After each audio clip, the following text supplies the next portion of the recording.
अस्सलाम वालेकुम वरहमतुल्लाह। मैं हूं वसील सर फ्रॉम स्काई क्लासेस। बेटा एक बार फिर आपके सामने। तो आज जो है ना बेटा, हम दूसरा चैप्टर स्टार्ट करने वाले हैं आपके 12th का, दैट इज रिप्रोडक्टिव हेल्थ।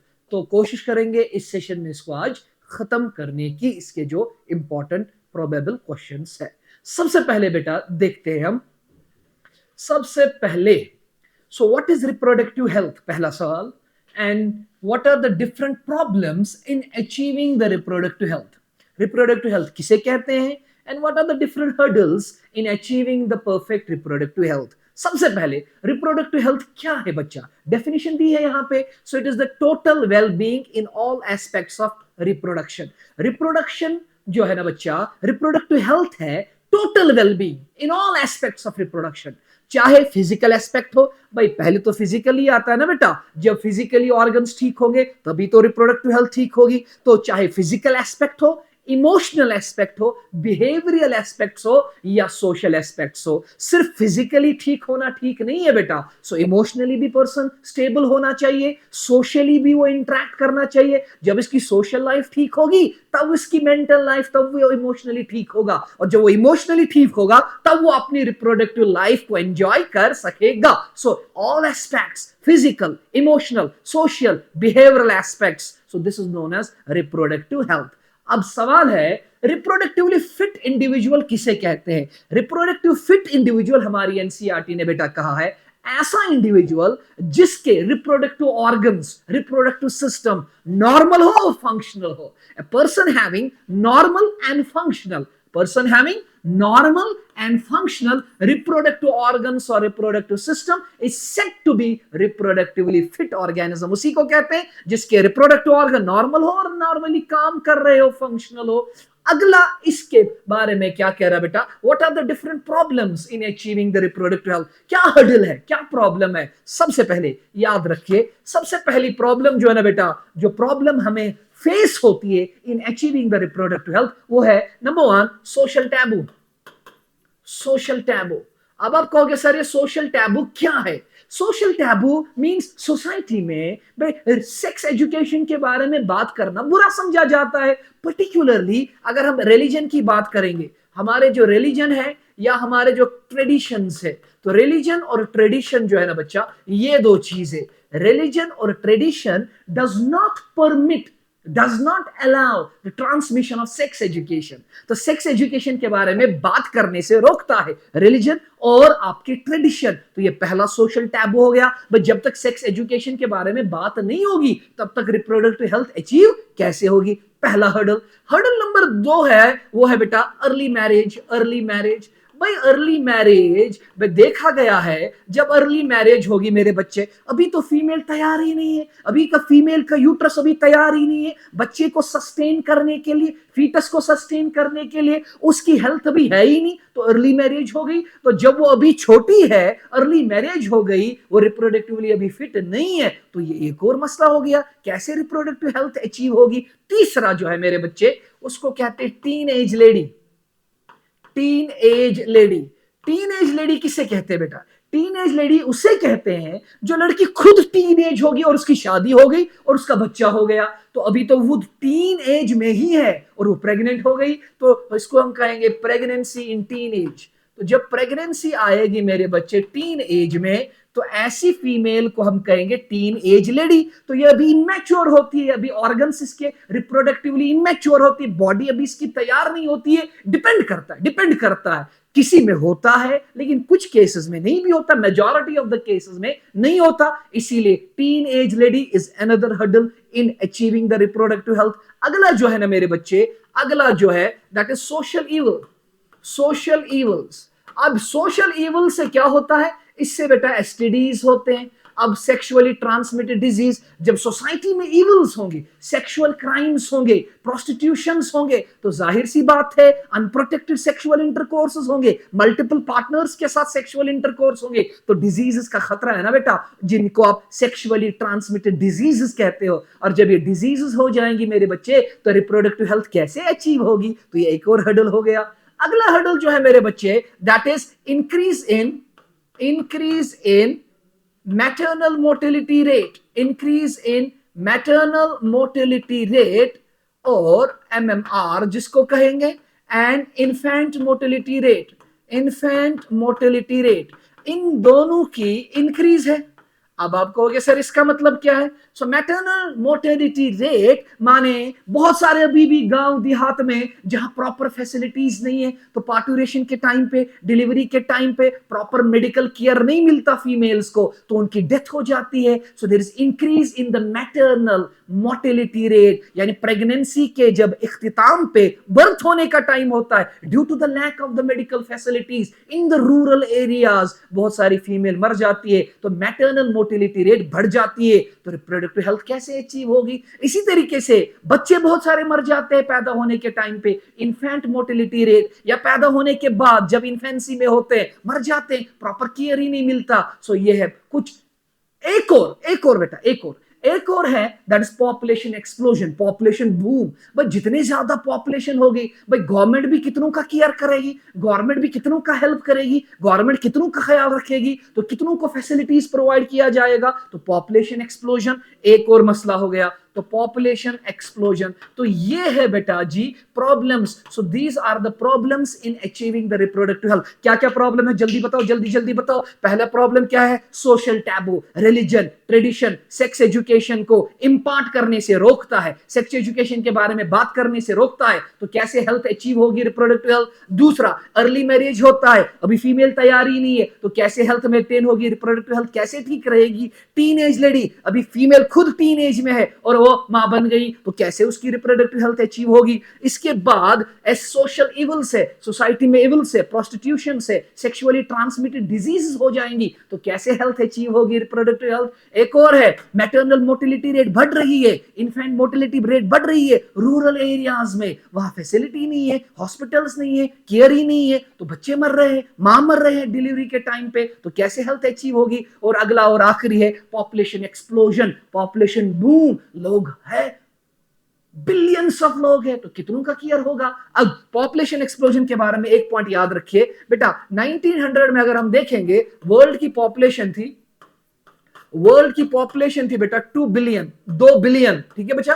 और यही जो सेंसेक्स फिर 2000 में अगर देखोगे वर्ल्ड की पॉपुलेशन बेटा 7.2 बिलियन, तो ये देखो कितनी पॉपुलेशन बढ़ी है। 1900 में थे कितना? 2 बिलियन वर्ल्ड पॉपुलेशन, और 2000 में देखा गया कितना population? Population is 7.2 billion. India की अगर बात करें मेरे बच्चे, इंडिया की अगर बात करें मेरे बच्चे, so at the time of independence, independence के टाइम पे 1947 के टाइम पे आप देखेंगे इंडिया की पॉपुलेशन थी सिर्फ 350 million. At the time of independence, 1947, the population of the India was only 350 million. But जब मई, आपकी हमारी एनसीईआरटी कहते हैं मई 2011 में जब देखा गया, तो इंडिया की पॉपुलेशन पता है कितनी बढ़ गई थी बेटा? इंडिया की पॉपुलेशन थी 1.2 billion, 1.2 billion. So there is population explosion, there is population boom in the world. तो कितनों का केयर होगा? So these were the problems in achieving the reproductive health.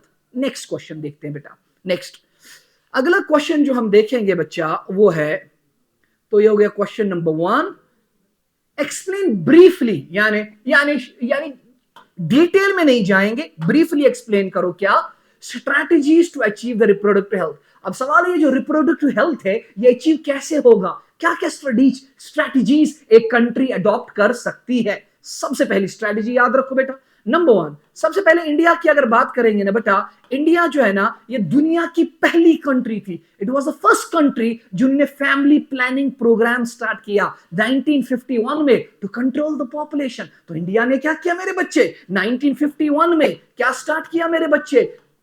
Population control programme या फैमिली प्लानिंग प्रोग्राम या population family planning programme 1951 में। तो it was the first country. तो इससे इन्होंने क्या किया? कोशिश की कि कंट्रोल करे किसको? पॉपुलेशन एक्सप्लोजन को। So India was the first country of the world, दुनिया की पहली कंट्री जिसने स्टार्ट किया फैमिली प्लानिंग प्रोग्राम। 1951 में फैमिली प्लानिंग सुना होगा आपने, पॉपुलेशन को कंट्रोल करने के लिए। तो ये पहली स्ट्रैटेजी अडेप्ट की थी इंडिया ने। दूसरी स्ट्रैटेजी जो इंडिया ने अडेप्ट की 1977 में, क्या किया इंडिया ने, नंबर नेक्स्ट में कहूंगा। 1977 में बेटा इंडिया ने क्या किया, इंडिया ने स्टार्ट किया आरसीएच प्रोग्राम। इसको कहते हैं मेरे बच्चे reproductive and child health care programme. Reproductive and child health care programme, बोलिए जी मेरे बच्चे, reproductive and child health care programme India ने स्टार्ट किया 1977 में। किसने, इंडिया ने। क्या प्रोग्राम स्टार्ट किया, आरसीएच। आरसीएच का फुल फॉर्म बताइए, reproductive and child health care programme. इस प्रोग्राम के मेरे बच्चे याद रखना, इसके 3 गोल्स थे बच्चे। सो आरसीएच के 3 गोल्स थे बेटा। पहला गोल इसका था कैसे अचीव हो जाए रिप्रोडक्टिव हेल्थ, तो इस पे फोकस करना था, यानी क्या क्या हम कर सकते हैं ताकि रिप्रोडक्टिव हेल्थ अचीव हो जाए। दूसरा, जो बच्चा पैदा हुआ उसकी कैसे केयर करेंगे, तो दूसरा था चाइल्ड केयर। और तीसरा था to regulate the fertility, fertility को कैसे रेगुलेट किया जाए, ability to produce offsprings, this is known as fertility. इस फर्टिलिटी का कैसे ख्याल रखे, इसको कैसे रेगुल करे, इसको कैसे चेक करे, इसको कैसे कंट्रोल करे, कितने बच्चे होने चाहिए कितने बच्चे नहीं होने चाहिए, फर्टिलिटी को कैसे रेगुलेट किया जाए, टू रेगुलेट द फर्टिलिटी। तो ये था आरसीएच। तो पहली स्ट्रैटेजी इंडिया ने 1951 में अप्लाई की, that was family planning programme 1951 में पॉपुलेशन को कंट्रोल करने के लिए। दूसरा मेरा बच्चा 1977 में क्या यूज किया, कौन सी प्रोग्राम यूज की, आरसीएच। फुल फॉर्म बताओ, reproductive and child health care programme. इसके कितने गोल्स थे, 3 गोल्स थे बेटा इसके, एनसीईआरटी ने कहा है। पहला गोल इसका था रिप्रोडक्टिव हेल्थ कैसे अचीव हो, नंबर 2 चाइल्ड केयर, बच्चे की कैसे केयर करेंगे, और नंबर 3 मेरे बच्चे इसका जो प्रोग्राम था that was to regulate the fertility of individuals. ठीक है, ये हो गया दूसरी स्ट्रैटेजी जो इंडिया ने अप्लाई की। तीसरी स्ट्रैटेजी याद रखिए बेटा, तीसरी स्ट्रैटेजी थी सेक्स एजुकेशन को स्कूल्स में इंपार्ट किया गया। तो सेक्स एजुकेशन इन स्कूल्स, भाई जब सेक्स एजुकेशन स्कूल्स में स्टार्ट की गई तो जाहिर सी बात है सेक्स एजुकेशन जब बच्चों को मिलेगी तभी तो उनको पता चलेगा कि क्या करना है क्या नहीं करना है, कैसे अपने रिप्रोडक्टिव सिस्टम का ख्याल रखना है, किन चीजों से दूर रहना है, किन चीजों को यूज करना है। तो ये सब इसमें, तभी तो एक रिप्रोडक्टिवली फिट इंडिविजुअल सोसाइटी में बनेगा ना। अगली जो स्ट्रैटेजी इंडिया ने की, उन्होंने मैरिजेबल एज को लीगलाइज किया। मैरिजेबल एज को क्या किया, मैरिजेबल एज, तो वो लीगल बना। अगर फीमेल है तो 18 साल और अगर मेल है 21 साल, तो इसको लीगल बनाया गया। सो मैरिजेबल एज लीगलाइज किया गया। तो लीगल एज क्या है मैरिज की, तो क्या किया, इससे नीचे अगर किसी एज में शादी की जाएगी इट इज इलीगल, ये इलीगल है। 18 साल से नीचे अगर करेंगे तो इलीगल है, 21 साल के नीचे अगर करेंगे तो इलीगल है। तो इन्होंने मैरिजेबल एज को कंट्रोल किया, इन्होंने इसके लिए लीगल लॉ लाया। लॉ क्या कहता है, भाई फीमेल शादी कर सकती है, कम से कम होनी चाहिए 18 साल की, और मेल शादी कर सकता है, कम से कम होना चाहिए 21 साल का। So these were the different strategies जो इंडिया ने अप्लाई की ताकि रिप्रोडक्टिव हेल्थ को अटेन कर सके। ये हल्का सा एक छोटा सा शॉर्ट टाइप था, ये भी मेरे बच्चे हो गया। अगला देखते हैं बच्चा, अगला सवाल क्या कहते हैं मेरे बच्चे, अगला सवाल कहता है, हाय हाय हाय, अगला सवाल कहता है MTP, right a short note on MTP, medical termination of pregnancy, and state its significance. इसकी क्या सिग्निफिकेंस है, सबसे पहले आप याद रखिए, नाम वहीं से बता रहा है बेटा, फुल फॉर्म वहीं से बता रहा है। एमटी का फुल फॉर्म है, एमटीपी का मेडिकल टर्मिनेशन ऑफ प्रेगनेंसी। पता है इसमें क्या करते हैं बेटा, इसमें हम कहते हैं बेटा, इसको हम इंड्यूस्ड एबॉर्शन कहते हैं मेरे बच्चे। एमटीपी को क्या कहते हैं मेरे बच्चे, इंड्यूस्ड एबॉर्शन। इसमें क्या करते हैं, इसमें हम जानबूझकर इंटेंशनल वॉलंटरी अपनी मर्जी से प्रेगनेंसी को खत्म कर देते हैं before completion of its term. तो वक्त से पहले ही प्रेगनेंसी को खत्म किया जाता है, बच्चे को अबॉर्ट किया जाता है। अब जाहिर सी बात है सर, ऐसा किया क्यों जाता है, ये तो जुर्म होना चाहिए। देखो मेरे बच्चे, सो इट इज द इंटेंशनल या कहिए voluntary termination of pregnancy. Pregnancy को हमने टर्मिनेट किया इंटेंशनली, वॉलेंट्री क्या हमने इसको कंप्लीट होने दिया, नहीं नहीं नहीं नहीं, before completion of full term, before completion of full term. तो प्रेगनेंसी को वक्त से पहले ही हमने टर्मिनेट किया जानबूझ के, इसीलिए इसको कहते हैं मेरे बच्चे इंड्यूस्ड एबॉर्शन, इसको कहते हैं मेरे बच्चे इंटेंशनल, जानबूझ के, वॉलेंट्री, अपनी मर्जी से टर्मिनेशन, खत्म किया प्रेगनेंसी को बिफोर कंप्लीशन, इससे पहले कि वो अपना फुल टर्म पूरा करे, यानी हमने वक्त से पहले प्रेगनेंसी को अबॉर्ट किया। अब सवाल है सर ऐसा हमने क्यों किया? अब देखो एमटीपी क्यों किया जाता है, मेडिकल टर्मिनेशन ऑफ प्रेगनेंसी क्यों की जाती है बेटा? MTP is done to avoid, ताकि अवॉइड हो जाए अनसस्टेनेबल प्रेगनेंसीज को अवॉइड करने के लिए। अब सवाल है सर ये अनसस्टेनेबल प्रेगनेंसीज में आता कौन कौन सी प्रेगनेंसी है? इन प्रेगनेंसी को हम अनसस्टेनेबल प्रेगनेंसी से बचने के लिए एमटीपी करते। अनसस्टेनेबल प्रेगनेंसी में दो तरह की प्रेगनेंसीज आती है। नंबर वन, या तो थ्रेट टू मैटरनल लाइफ या मदर्स, मां की जान को खतरा है इस प्रेगनेंसी से, या तो दूसरा कोई जेनेटिक डिसऑर्डर है या कोई क्रोमोसोमल डिसऑर्डर है बच्चे में, फीटस में। तो ये है दो रीजन मेरे बच्चे, या तो मां की जान को खतरा है, डॉक्टर कह रहा है कि अगर प्रेगनेंसी कंटिन्यू हो जाएगी तो मां मर सकती है, क्योंकि आपको पता है प्रेगनेंसी में हाइपरटेंशन हो सकता है, प्रेगनेंसी इंड्यूस्ड हाइपरटेंशन, प्रेगनेंसी में डायबिटीज हो सकता है, प्रेगनेंसी इंड्यूस्ड डायबिटीज अगर वो ज्यादा है, कह रहा है मां की जान को खतरा है, तो उस वक्त एमटीपी किया जाएगा, प्रेगनेंसी को टर्मिनेट किया जाएगा। या जो बच्चा पैदा होने वाला है, देखा गया भाई इसमें तो क्रोमोसोमल डिसऑर्डर है। कितने क्रोमोसोमल डिसऑर्डर आपने पढ़े होंगे ह्यूमन जेनेटिक्स में, पढ़े है ना? Down syndrome, Edward syndrome, Patau syndrome, Warkany syndrome, Turner syndrome, Klinefelter syndrome, बहुत सारे। या कोई जेनेटिक डिसऑर्डर है, सिकल सेल एनीमिया है, हीमोफीलिया है, व्हाटएवर जो भी आपने पढ़ा है। तो अगर देखा गया मां की जान को खतरा है या बच्चे में कोई जेनेटिक डिसऑर्डर है, सीवियर कोई बच्चे में गड़बड़ होने वाला है, तो उस वक्त इसकी इजाजत होगी। अब इंडिया में एमटीपी को लीगलाइज किया गया 1971 में, इसकी इजाजत दी, इसको कहते हैं एमटीपी एक्ट ऑफ 1971। तो एमटीपी का जो एक्ट है इंडिया में आया जिसने लीगलाइज किया मेडिकल टर्मिनेशन ऑफ प्रेगनेंसी को। ठीक है बच्चा, अगला अब सवाल है, ये जो बेटा एमटीपी है ना मेरे बच्चे, एमटीपी एक्ट जो है ना, एमटीपी एक्ट ऑफ 1971, इसकी अमेंडमेंट की एक बिल आई, अमेंडमेंट बिल 2017 में। आपकी एनसीईआरटी ने कहा है जहां एमटीपी मेंशन किया है ना, तो लेफ्ट साइड के कॉलम के अंदर कहा है कि भाई एमटीपी का एक्ट तो 1971 में आया, लेकिन इसकी अमेंडमेंट के लिए एक बिल पेश की गई 2017 में। अब ये क्या कहती है amendment bill 2017? So according to this bill, तो it is legal to terminate pregnancy, यानी एमटीपी इज अलाउड कब?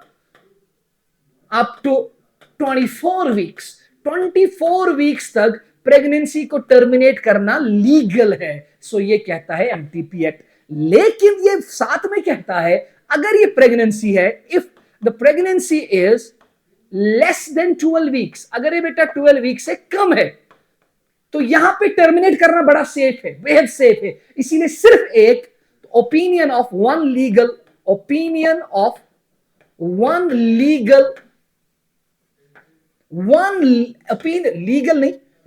Medical practitioner is allowed.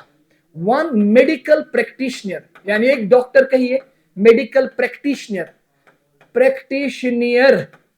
Is required. तो अगर प्रेगनेंसी 12 वीक से कम है तो आपको कंसेंट चाहिए रिटन, किसका? एक मेडिकल प्रैक्टिशनर, एक डॉक्टर का नंबर। लेकिन अगर प्रेगनेंसी है, इफ द प्रेगनेंसी इज बेटा मोर देन 12 वीक्स, 12 वीक से ज्यादा, लेकिन लेस देन 24 वीक से कम, तो आपको ओपिनियन ऑफ दो चाहिए, opinion of 2 medical practitioners required.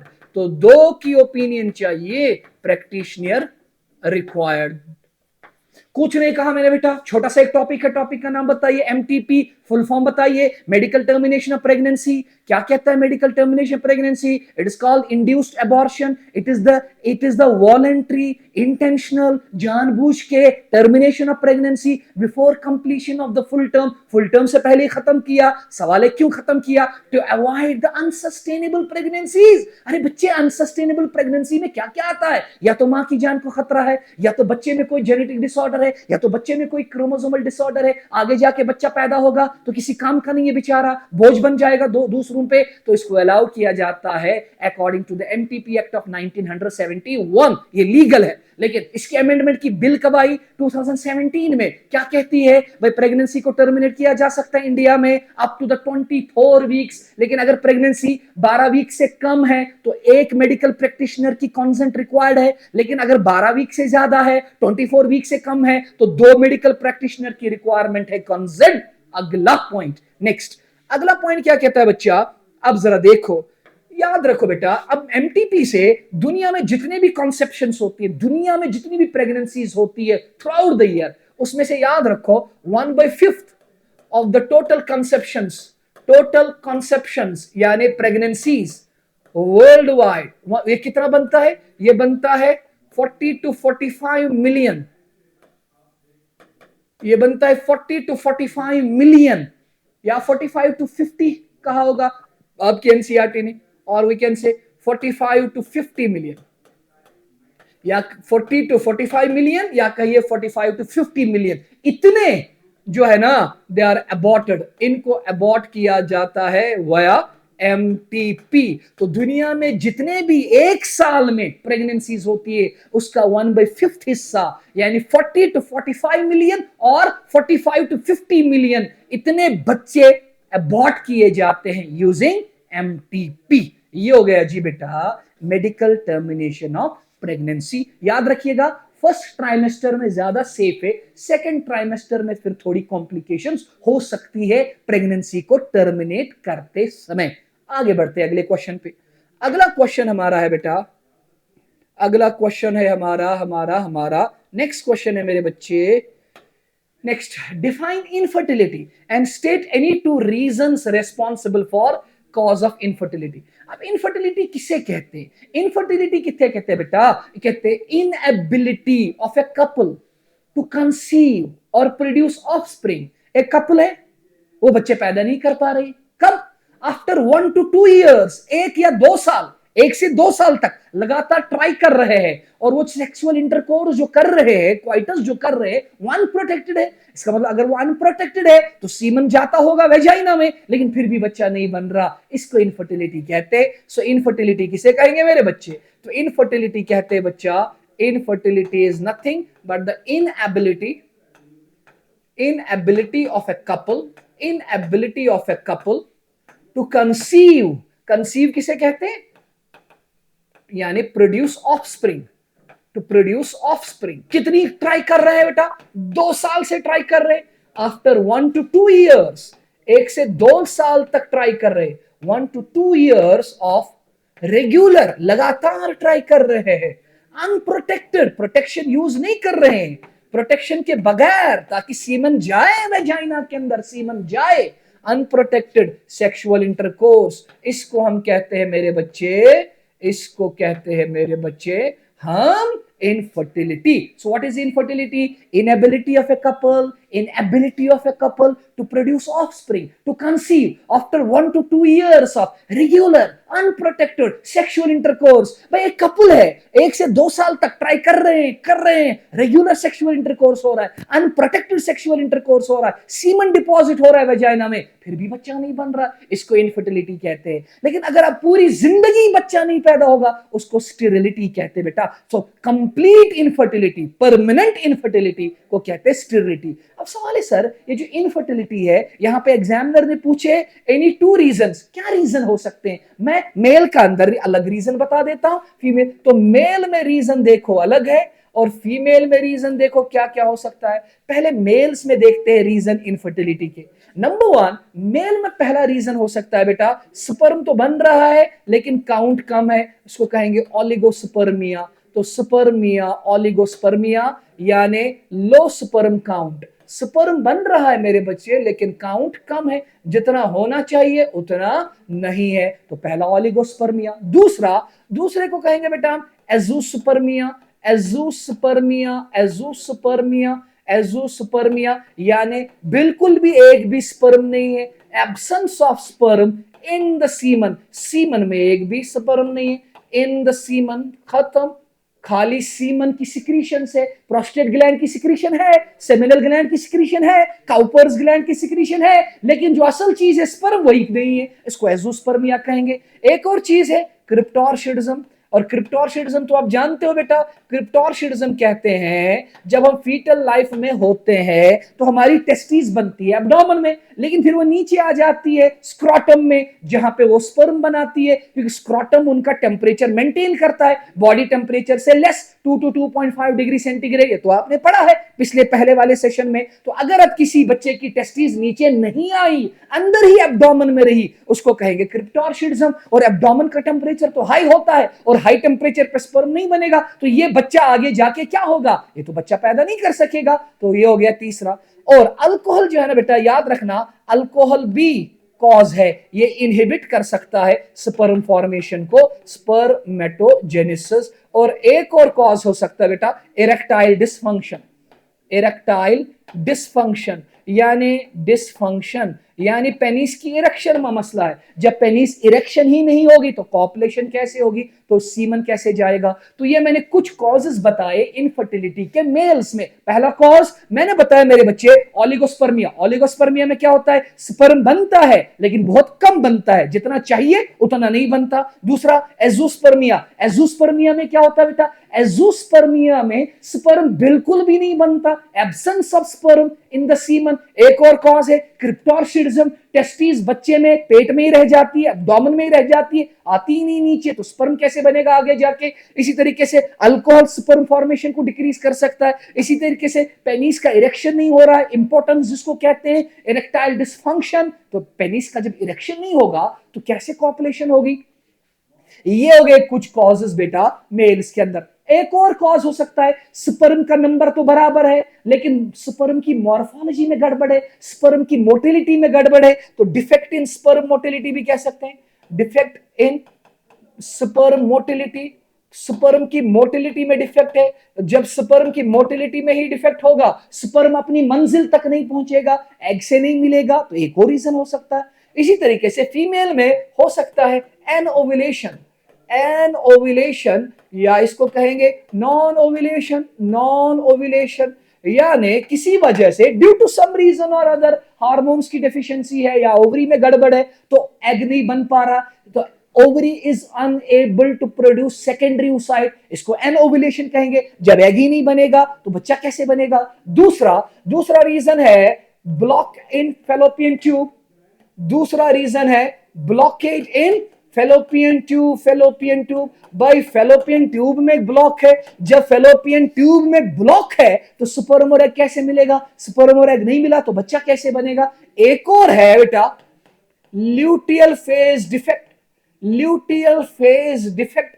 अब आप कहोगे सर ये ल्यूटियल फेज डिफेक्ट क्या है। भाई डिफेक्ट इन कॉर्पस ल्यूटियम। जब कॉर्पस ल्यूटियम डिफेक्ट होगा, बच्चा जानता है कॉर्पस ल्यूटियम जब डिफेक्टिव होगा वहीं से तो प्रोजेस्टेरॉन बनता है, तो डेफिशिएंसी ऑफ प्रोजेस्टेरॉन होगी। जब प्रोजेस्टेरॉन की डेफिशिएंसी होगी वही तो प्रेगनेंसी है, वही तो प्रेगनेंसी की देखभाल करता है, वही तो यूट्रस की देखभाल करता है, वही तो एंडोमेट्रियम की देखभाल करता है। ये हो गए causes of infertility in female. पहला कॉज एनओव्यूलेशन। नॉन ओव्यूलेशन यानी ovary is unable to produce egg. ना एग है, अरे ना एग है तो बच्चा कैसे, जब एग ही नहीं है, खत्म। दूसरा एग है लेकिन एग और स्पर्म एक दूसरे से इनका मिलन नहीं हो रहा। मिलन करने से कौन रोक रहा है, फेलोपियन ट्यूब में ब्लॉक है तो जाएंगे कैसे, ब्लॉक इन फेलोपियन ट्यूब। तीसरा luteal phase defect. Luteal phase defect में क्या होता है मेरे बच्चे, अरे कॉर्पस ल्यूटियम जो ओवरी के अंदर होता है वहां डिफेक्ट है। जब कॉर्पस ल्यूटियम में मेरे बच्चे डिफेक्ट होगा तो प्रोजेस्टेरॉन काहे का,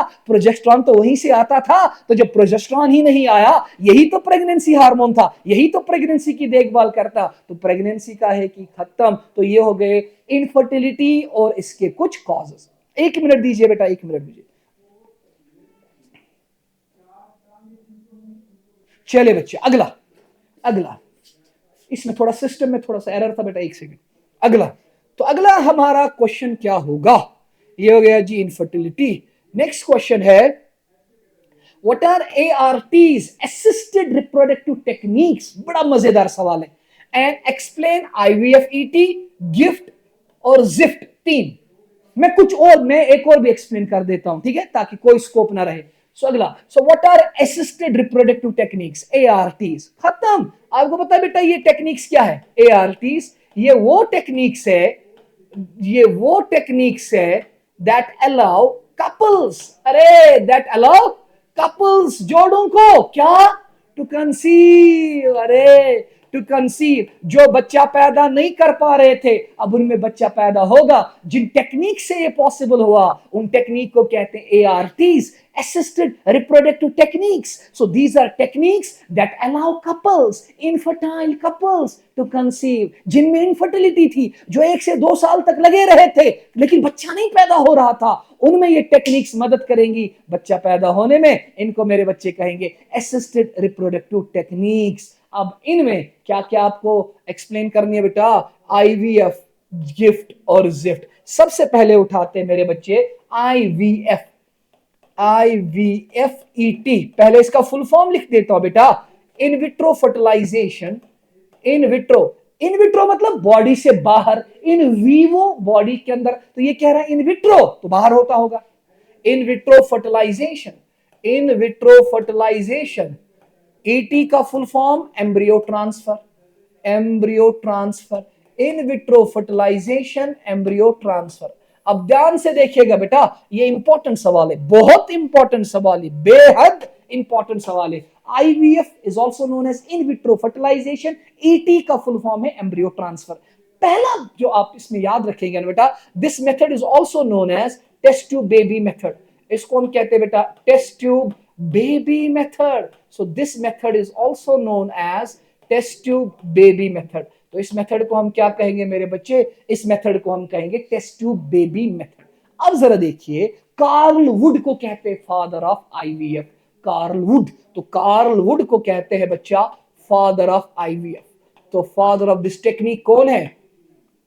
father of IVF is known as Carl Wood. अब देखो जी, जितनी भी ARTs है ना बेटा, सबसे सक्सेसफुल यही है। सो it is most successful ART, most successful ART। और इसमें सक्सेस रेट पता है मेरे बच्चे कितनी है? 20% सक्सेस रेट है, और 20% सक्सेस रेट इज बहुत ज्यादा।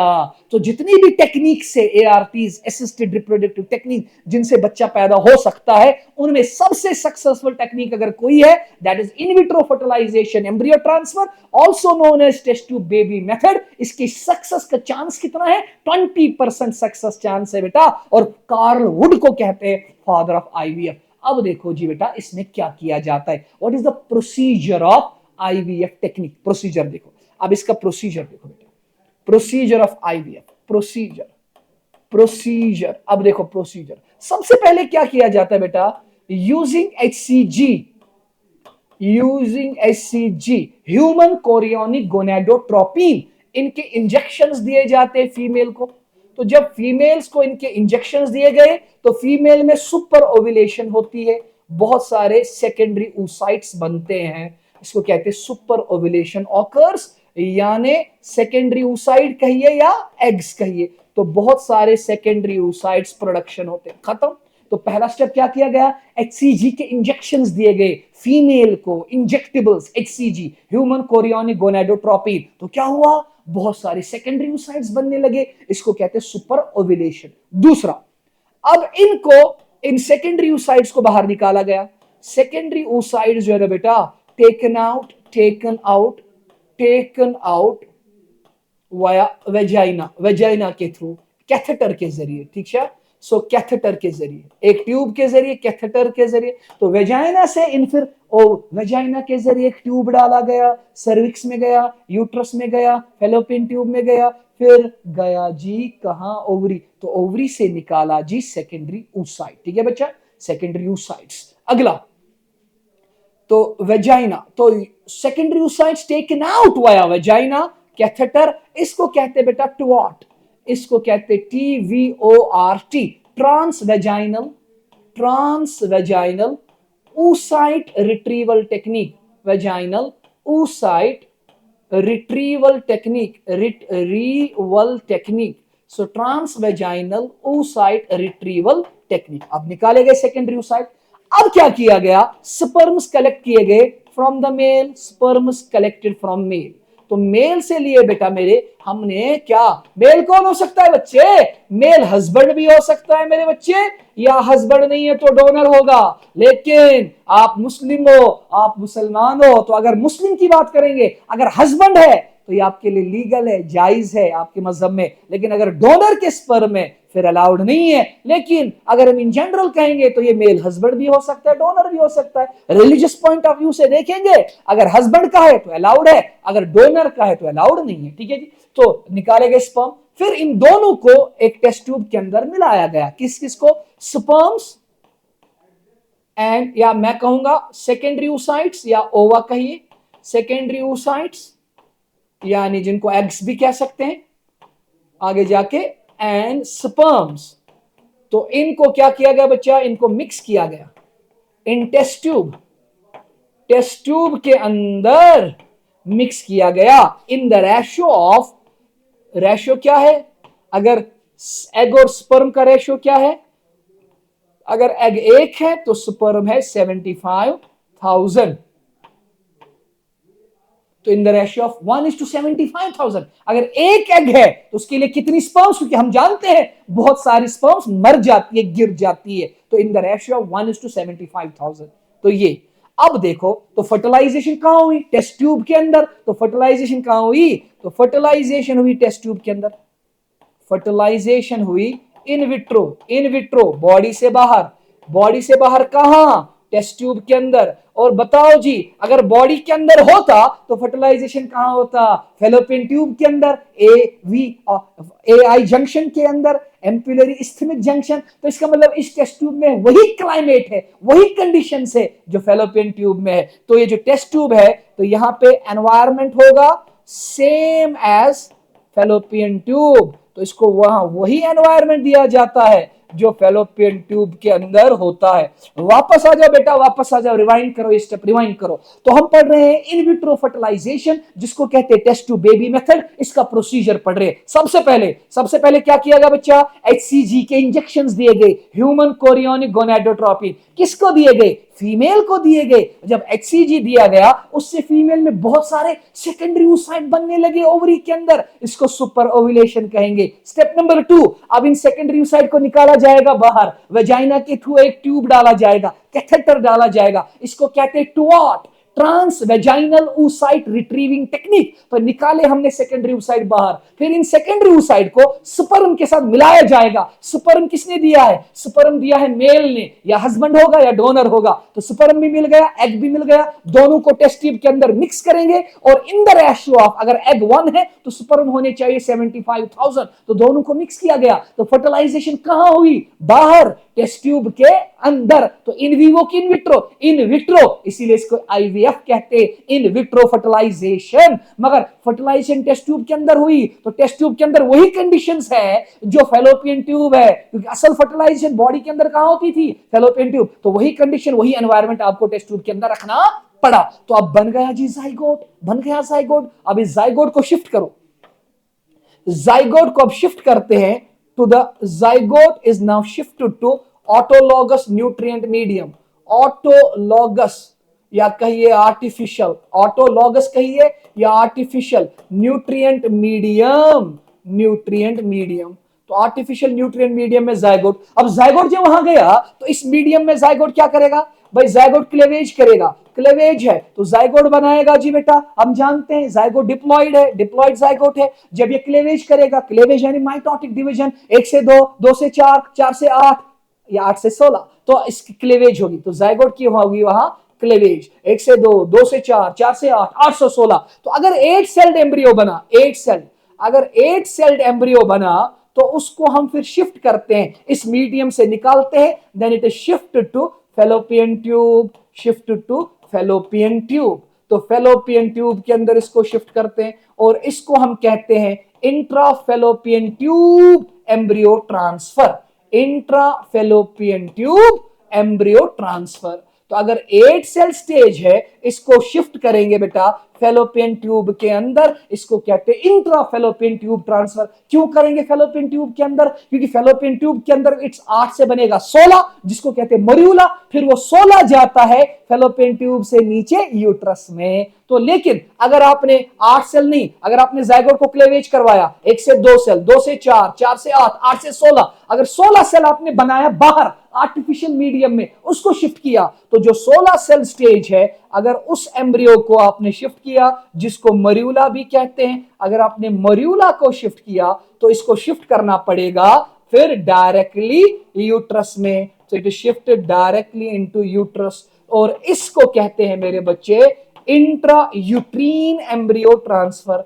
Intra uterine embryo transfer, intra uterine embryo transfer. तो अगर 8 सेल वाला है तो आप यूज करोगे फेलोपियन ट्यूब के अंदर, अगर 16 सेल वाला है तो आप ट्रांसफर करोगे एम्ब्रियो को डायरेक्टली यूट्रस के अंदर, ताकि यूट्रस के अंदर फिर फर्दर ग्रोथ एंड डेवलपमेंट हो और बच्चा 9 मंथ यूट्रस में गुजारेगा। फिर से कहूंगा बेटा, हमने फर्टिलाइजेशन करवाई बाहर टेस्ट ट्यूब के अंदर, तो जाइगोट बन गया टेस्ट ट्यूब के अंदर। फिर इस जाइगोट को हमने इस टेस्ट ट्यूब से शिफ्ट किया ऑटोलोगस न्यूट्रिएंट मीडियम में। उसको ऑटोलोगस न्यूट्रिएंट मीडियम भी कहेंगे, उसको हम आर्टिफिशियल न्यूट्रिएंट मीडियम भी कहेंगे। वहां क्या करेगा? वहां जाइगोट करेगा मेरे बच्चे क्लेवेज, माइटोसिस करेगा। 1 सेल से 2, 2 से 4, 4 से 8, 8 से 16। अगर 8 सेल वाला एम्ब्रियो बना तो इसको हम शिफ्ट करेंगे फेलोपियन ट्यूब के अंदर, इसको कहेंगे इंट्राफेलोपियन ट्यूब एम्ब्रियो ट्रांसफर। लेकिन अगर आपने 16 सेल वाला स्टेज लिया,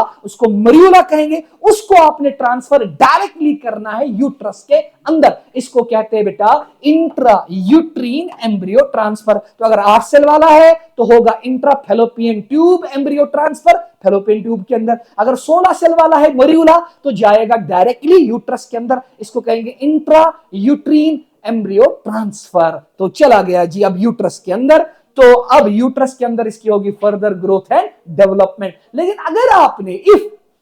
अगर आपने यूट्रस यूज किया मां का नहीं, अगर आपने किसी और का यूट्रस यूज किया, if the uterus is use of another female, जिसने एग दिए उसका नहीं, किसी और का, उसको सरोगेट मदर कहते हैं, इसको सरोगेसी कहते हैं।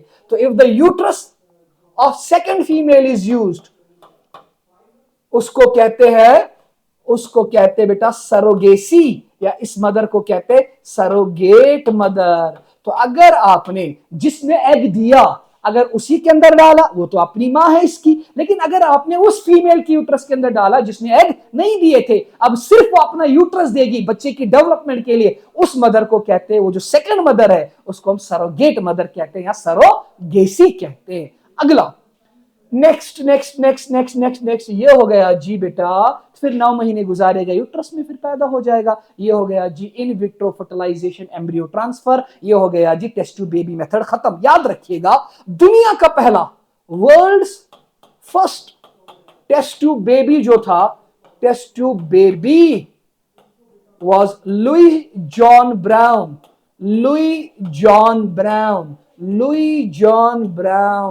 और ये पैदा हुआ था ये बेटा 1978 में। 1978 में ये पैदा हुआ था। और याद रखना, India first test tube baby, उसका नाम रखा गया कुमहर्षा। और ये पैदा हुई बेटा 1986 में। 6 जुलाई, शायद जितना मुझे याद है,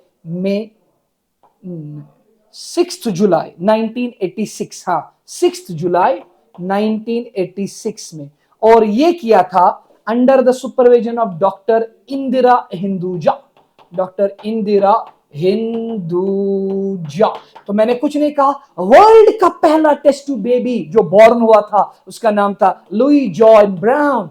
लुई जॉन ब्राउन कब पैदा हुआ था? 1978 में, 25 जुलाई 1978। और इंडिया की जो पहली टेस्ट ट्यूब बेबी है उसका नाम है कुमहर्षा। और वो पैदा कब हुई बेटा? वो पैदा हुई बेटा 6 जुलाई 1986 में। हाँ, 86 में। ये हो गया जी बेटा हमारा पहला खत्म, आईवीएफ इन विट्रो फर्टिलाइजेशन या टेस्ट टू बेबी मेथड खत्म। दूसरा आते बेटा, दूसरा था हमें एक्सप्लेन करना था बच्चा गिफ्ट। गिफ्ट का फुल फॉर्म याद रखे बेटा, गिफ्ट का फुल फॉर्म है gamete intra fallopian tube transfer. Gamete fallopian tube transfer. बताइए बताइए बताइए मेरे बच्चे, फुल फॉर्म बताइए। तो गिफ्ट का फुल फॉर्म बताइए। Gamete intra fallopian tube transfer ना, वही से बता रहा है। गमीट को ले लो, फेलोपियन ट्यूब के अंदर ट्रांसफर करो। Gamete intra fallopian tube transfer, तो गमीट को डालो फेलोपियन ट्यूब के अंदर। सवाल है सर ये किन लोगों में किया जाता है? याद रखना ये तब किया जाता है, it is done in case of an ovulation. अगर फीमेल में एग नहीं बन रहा तो ये एक तो उस केस में बन रहा है, यानी एन ओव्यूलेशन है, एग नहीं बना पा रही, और एग बना पा रही है, ब्लॉक है फेलोपियन ट्यूब में, there is blockade of fallopian tube, वो अपनी मंजिल तक नहीं पहुंच पा रही है। मंजिल क्या है? मंजिल क्या है? यानी it is unable to reach the AI junction, ampullary isthmic junction. तो बताओ जी, GIFT gamete intrafallopian tube transfer कब किया जाता है? ये तब किया जाता है या तो फीमेल में होना चाहिए एन ओव्यूलेशन, यानी फीमेल में बिल्कुल भी एग सेकेंडरी ओसाइट नहीं बन रहा, एग बन ही नहीं रहा। दूसरा, या एग तो बन रहा है मेरे बच्चे, तो क्या है फिर? ब्लॉक है, फेलोपियन ट्यूब में रास्ता बंद है, तो वो ब्लॉक जब है तो वो एग अपनी मंजिल स्पर्म के साथ नहीं मिल पा रही, तो बच्चा कैसे होगा? तो हम क्या करते हैं, इसका प्रोसीजर देखो जी। फिर से हम फीमेल को देंगे एचसीजी, एचसीजी से होगा सुपर ओव्यूलेशन, एग्स बनेंगे बहुत सारे, और फिर उन एग्स को हम रिट्रीव करेंगे, सेकेंडरी oocytes को हम रिट्रीव करेंगे। oocytes they are taken out. कैसे बाहर निकाला गया वो मैंने कहा, वजाइना के थ्रू। उस टेक्निक को कहा था trans vaginal oocyte retrieving technique. तो स्टेप नंबर 1, सबसे पहले क्या देंगे फीमेल को? एचसीजी के इंजेक्शंस। अब इस फीमेल में क्या होगा? बहुत सारे सेकेंडरी oocytes बनने लगेंगे, तो सेकेंडरी oocytes, उन सेकेंडरी oocytes को क्या कहेंगे? उनको निकालेंगे वेजाइना के थ्रू बाहर। इस टेक्निक को हमने क्या कहा था? TVORT, trans vaginal oocyte retrieval technique. पीछे इसका फुल फॉर्म लिखवाया था, पीछे वाली स्लाइड में, खत्म। तो आपने निकाले अब सेकेंडरी oocyte। अब दूसरा सेम, अब स्पर्म्स ले लो from donor, sperms collected from male, male क्या होगा? मेल हस्बैंड भी हो सकता है, मेल डोनर भी हो सकता है। तो हस्बैंड हो या डोनर हो, आपने ले लिया स्पर्म, तो अब एग भी मिल गया, स्पर्म भी मिल गया। लेकिन ऊपर क्या कह रहा है? Gamete intrafallopian tube transfer, fertilisation बाहर नहीं करवानी। अब इन गमीट को वापस डालो फर्टिलाइजेशन साइट पे। अब ये जो गमीट है, चाहे स्पर्म हो या चाहे एग हो, इनको हम करेंगे रीइंट्रोड्यूस्ड बॉडी के अंदर। कहां? इन फेलोपियन ट्यूब। फेलोपियन ट्यूब में कहां? AI junction, ampullary isthmic junction, जहां फर्टिलाइजेशन होगी। तो फर्टिलाइजेशन अब इन वीवो हुई कि फर्टिलाइजेशन इन विट्रो हुई? फर्टिलाइजेशन बॉडी के अंदर हुई, तो फर्टिलाइजेशन हुई मेरे बच्चे इन वीवो। ये हो गया जी गिफ्ट खत्म। 2 मिनट दे दो मुझे, जल्दी जल्दी रिपीट कर देता हूं। भाई गिफ्ट का फुल फॉर्म बताओ। Gamete intrafallopian tube transfer. भाई गिफ्ट कब की जाती है, किस फीमेल में की जाती है? उस फीमेल में जिसमें एन ओव्यूलेशन है। फीमेल में क्या है? N ovulation. एन ओव्यूलेशन का मतलब वो एग नहीं बना पा रही, या एग बना पा रही है, there is blockade of fallopian tube. Fallopian tube में ब्लॉक है, फेलोपियन ट्यूब जब ब्लॉक होगी तो स्पर्म के साथ कैसे मिलेगी, बच्चा कैसे बनेगा? अब प्रोसीजर बताओ। फीमेल को क्या दो? एचसीजी, ह्यूमन कोरियोनिक गोनेडोट्रोपिन के इंजेक्शंस दो। उससे क्या होगा? फीमेल में बनेंगे बहुत सारे एग, सुपर ओव्यूलेशन, बहुत सारे सेकेंडरी oocyte। अब इन सेकेंडरी oocyte को निकालो बाहर वेजाइना के थ्रू, निकाला बाहर।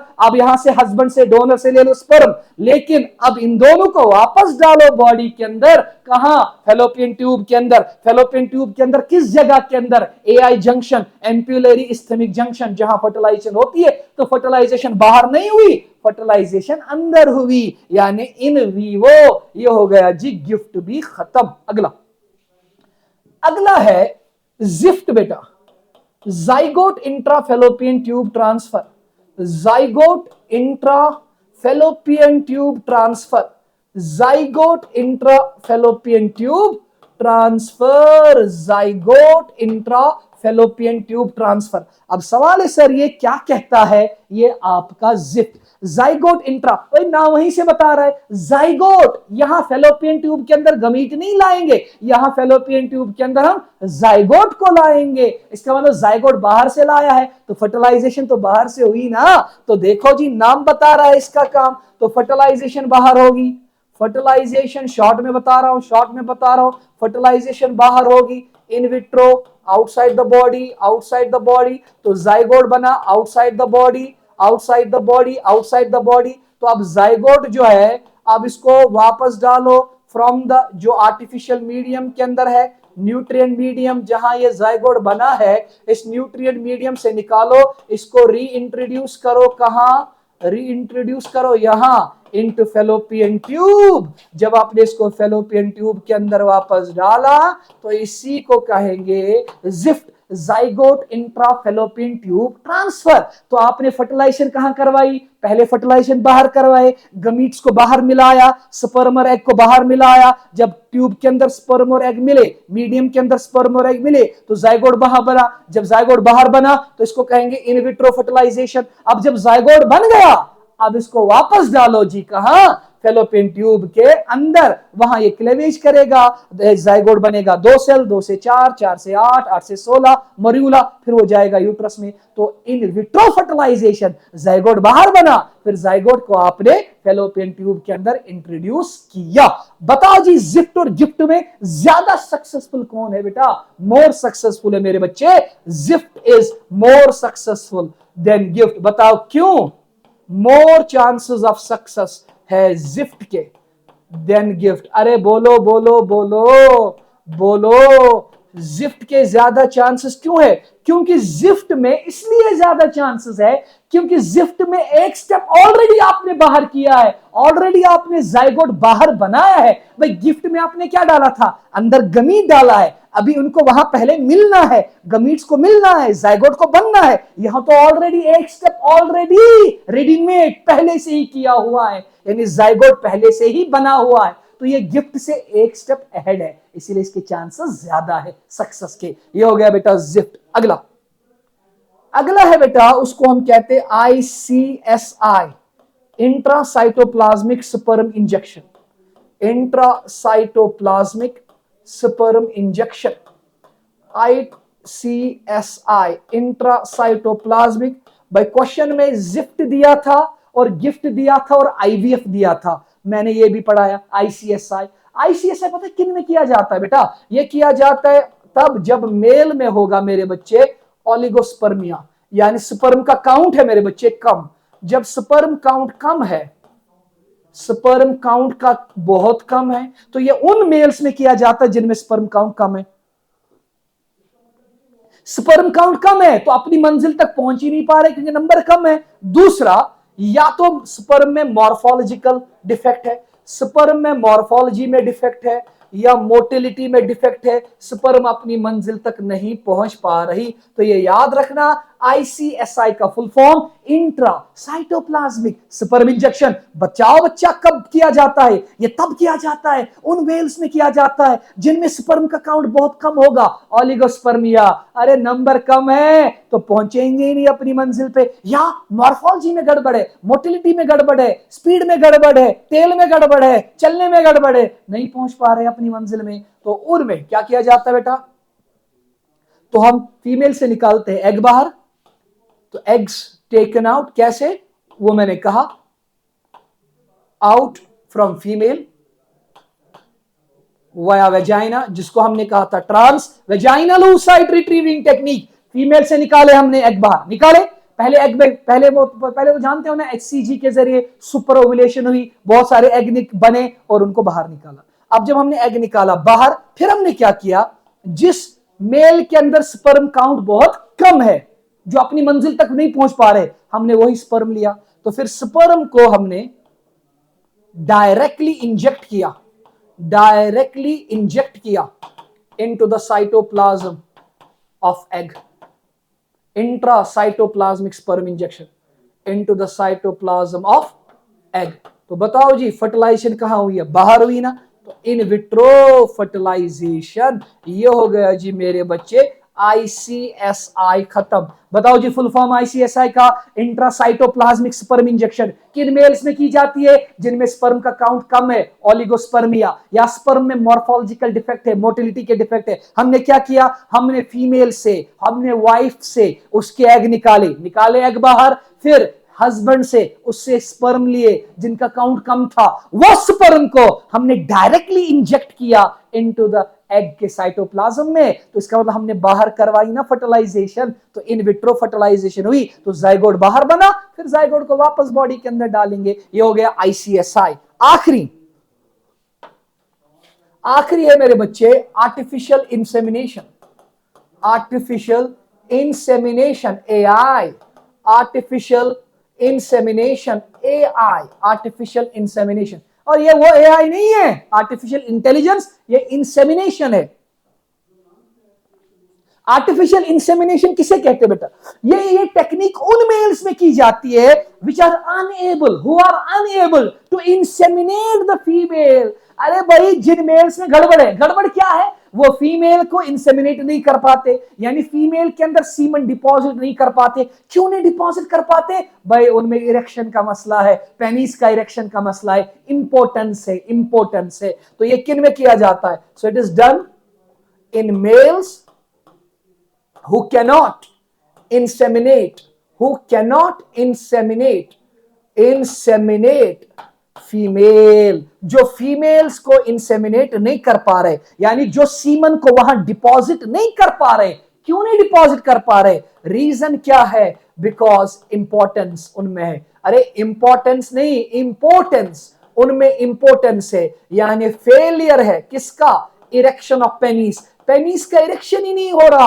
अरे बच्चे जब पेनिस का इरेक्शन ही नहीं होगा तो क्या कॉपुलेशन होगी, क्या सेक्सुअल इंटरकोर्स होगा। जब इंपोर्टेंस है, पेनिस का इरेक्शन ही नहीं है, जब पेनिस का इरेक्शन ही नहीं है तो सेक्सुअल इंटरकोर्स नहीं होगा, जब सेक्सुअल इंटरकोर्स नहीं होगा तो सीमन कहां से जाएगा, सीमन नहीं जाएगा। Such a male is unable to inseminate the female. तो अब क्या करोगे, अब आर्टिफिशियली इस वेजाइना के अंदर सीमन डाला जाएगा ट्यूब के कैथेटर के जरिए। तो इसमें क्या किया जाता है, तो यूजिंग कैथेटर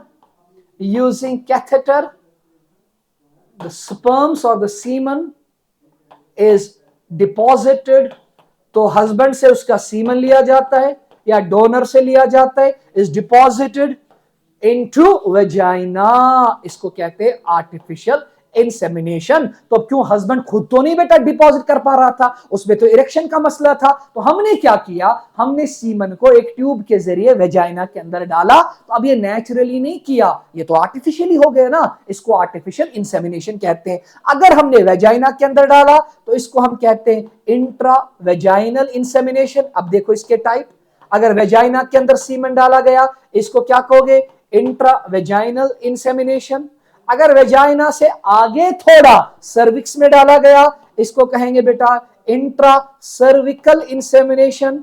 अगर सर्विक्स के आगे थोड़ा गया इसको कहेंगे इंट्रा यूट्रीन, अगर यूट्रस मेन में गया इंट्रा यूट्रीन इंसेमिनेशन। और अगर अल्टीमेटली जहां उसको मिलना है एग के साथ फैलोपियन ट्यूब तो इसको कहेंगे इंट्रा फैलोपियन ट्यूब इंसेमिनेशन। देखो जी इसके कितने टाइप हो गए, इसके कितने टाइप हो गए। तो मैंने कुछ नहीं कहा बच्चा, वापस आ जाओ। आर्टिफिशियल इंसेमिनेशन किन मेल्स में की जाती है, जिनमें इरेक्शन ऑफ पेनिस होता है, जिनमें इंपोर्टेंस होता है, जो सेक्सुअल इंटरकोर्स नहीं कर पाते, जो सीमन को डिपॉजिट नहीं कर पाते, जो इंसेमिनेशन नहीं कर पाते, तो आर्टिफिशियली सीमन को डालना पड़ेगा ट्यूब के जरिए, कैथेटर के जरिए। अगर वेजाइना में डाला इंट्रा वेजाइनल इंसेमिनेशन, अगर सर्विक्स में डाला इंट्रा सर्विकल इंसेमिनेशन, अगर यूट्रस में डाला इंट्रा यूट्रीन इंसेमिनेशन, और अगर डायरेक्टली फैलोपियन ट्यूब में डाला जहां उसको एग के साथ मिलना है तो इंट्राफैलोपियन ट्यूब इंसेमिनेशन। तो फर्टिलाइजेशन इन वीवो हुई कि इन विट्रो अंदर, क्योंकि सीमन अंदर गया ना,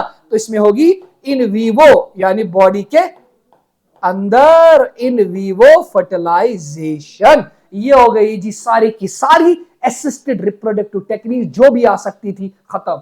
अगला क्वेश्चन, अगला क्वेश्चन मेरे बच्चे है, what are STDs, sexually transmitted diseases, how are they spread and give example. ये उतना कुछ खास इसमें समझाने के लायक है नहीं, इसीलिए लिखा है, मैं पढ़ता जाऊंगा। आप देखो जी बच्चा, number 1, by sexually transmitted diseases, these are the infections or the diseases that are transmitted through sexual intercourse, collectively all called sexually transmitted disease, also known as venereal disease, also known as RTI।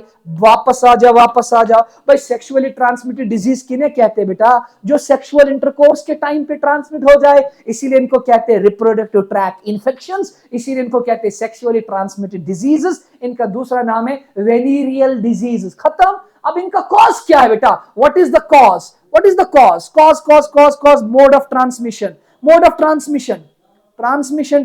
क्या है, transmission है बेटा। अगर कितना आसान है, अरे अगर अनप्रोटेक्टेड सेक्सुअल इंटरकोर्स किया गया तो जाएंगी।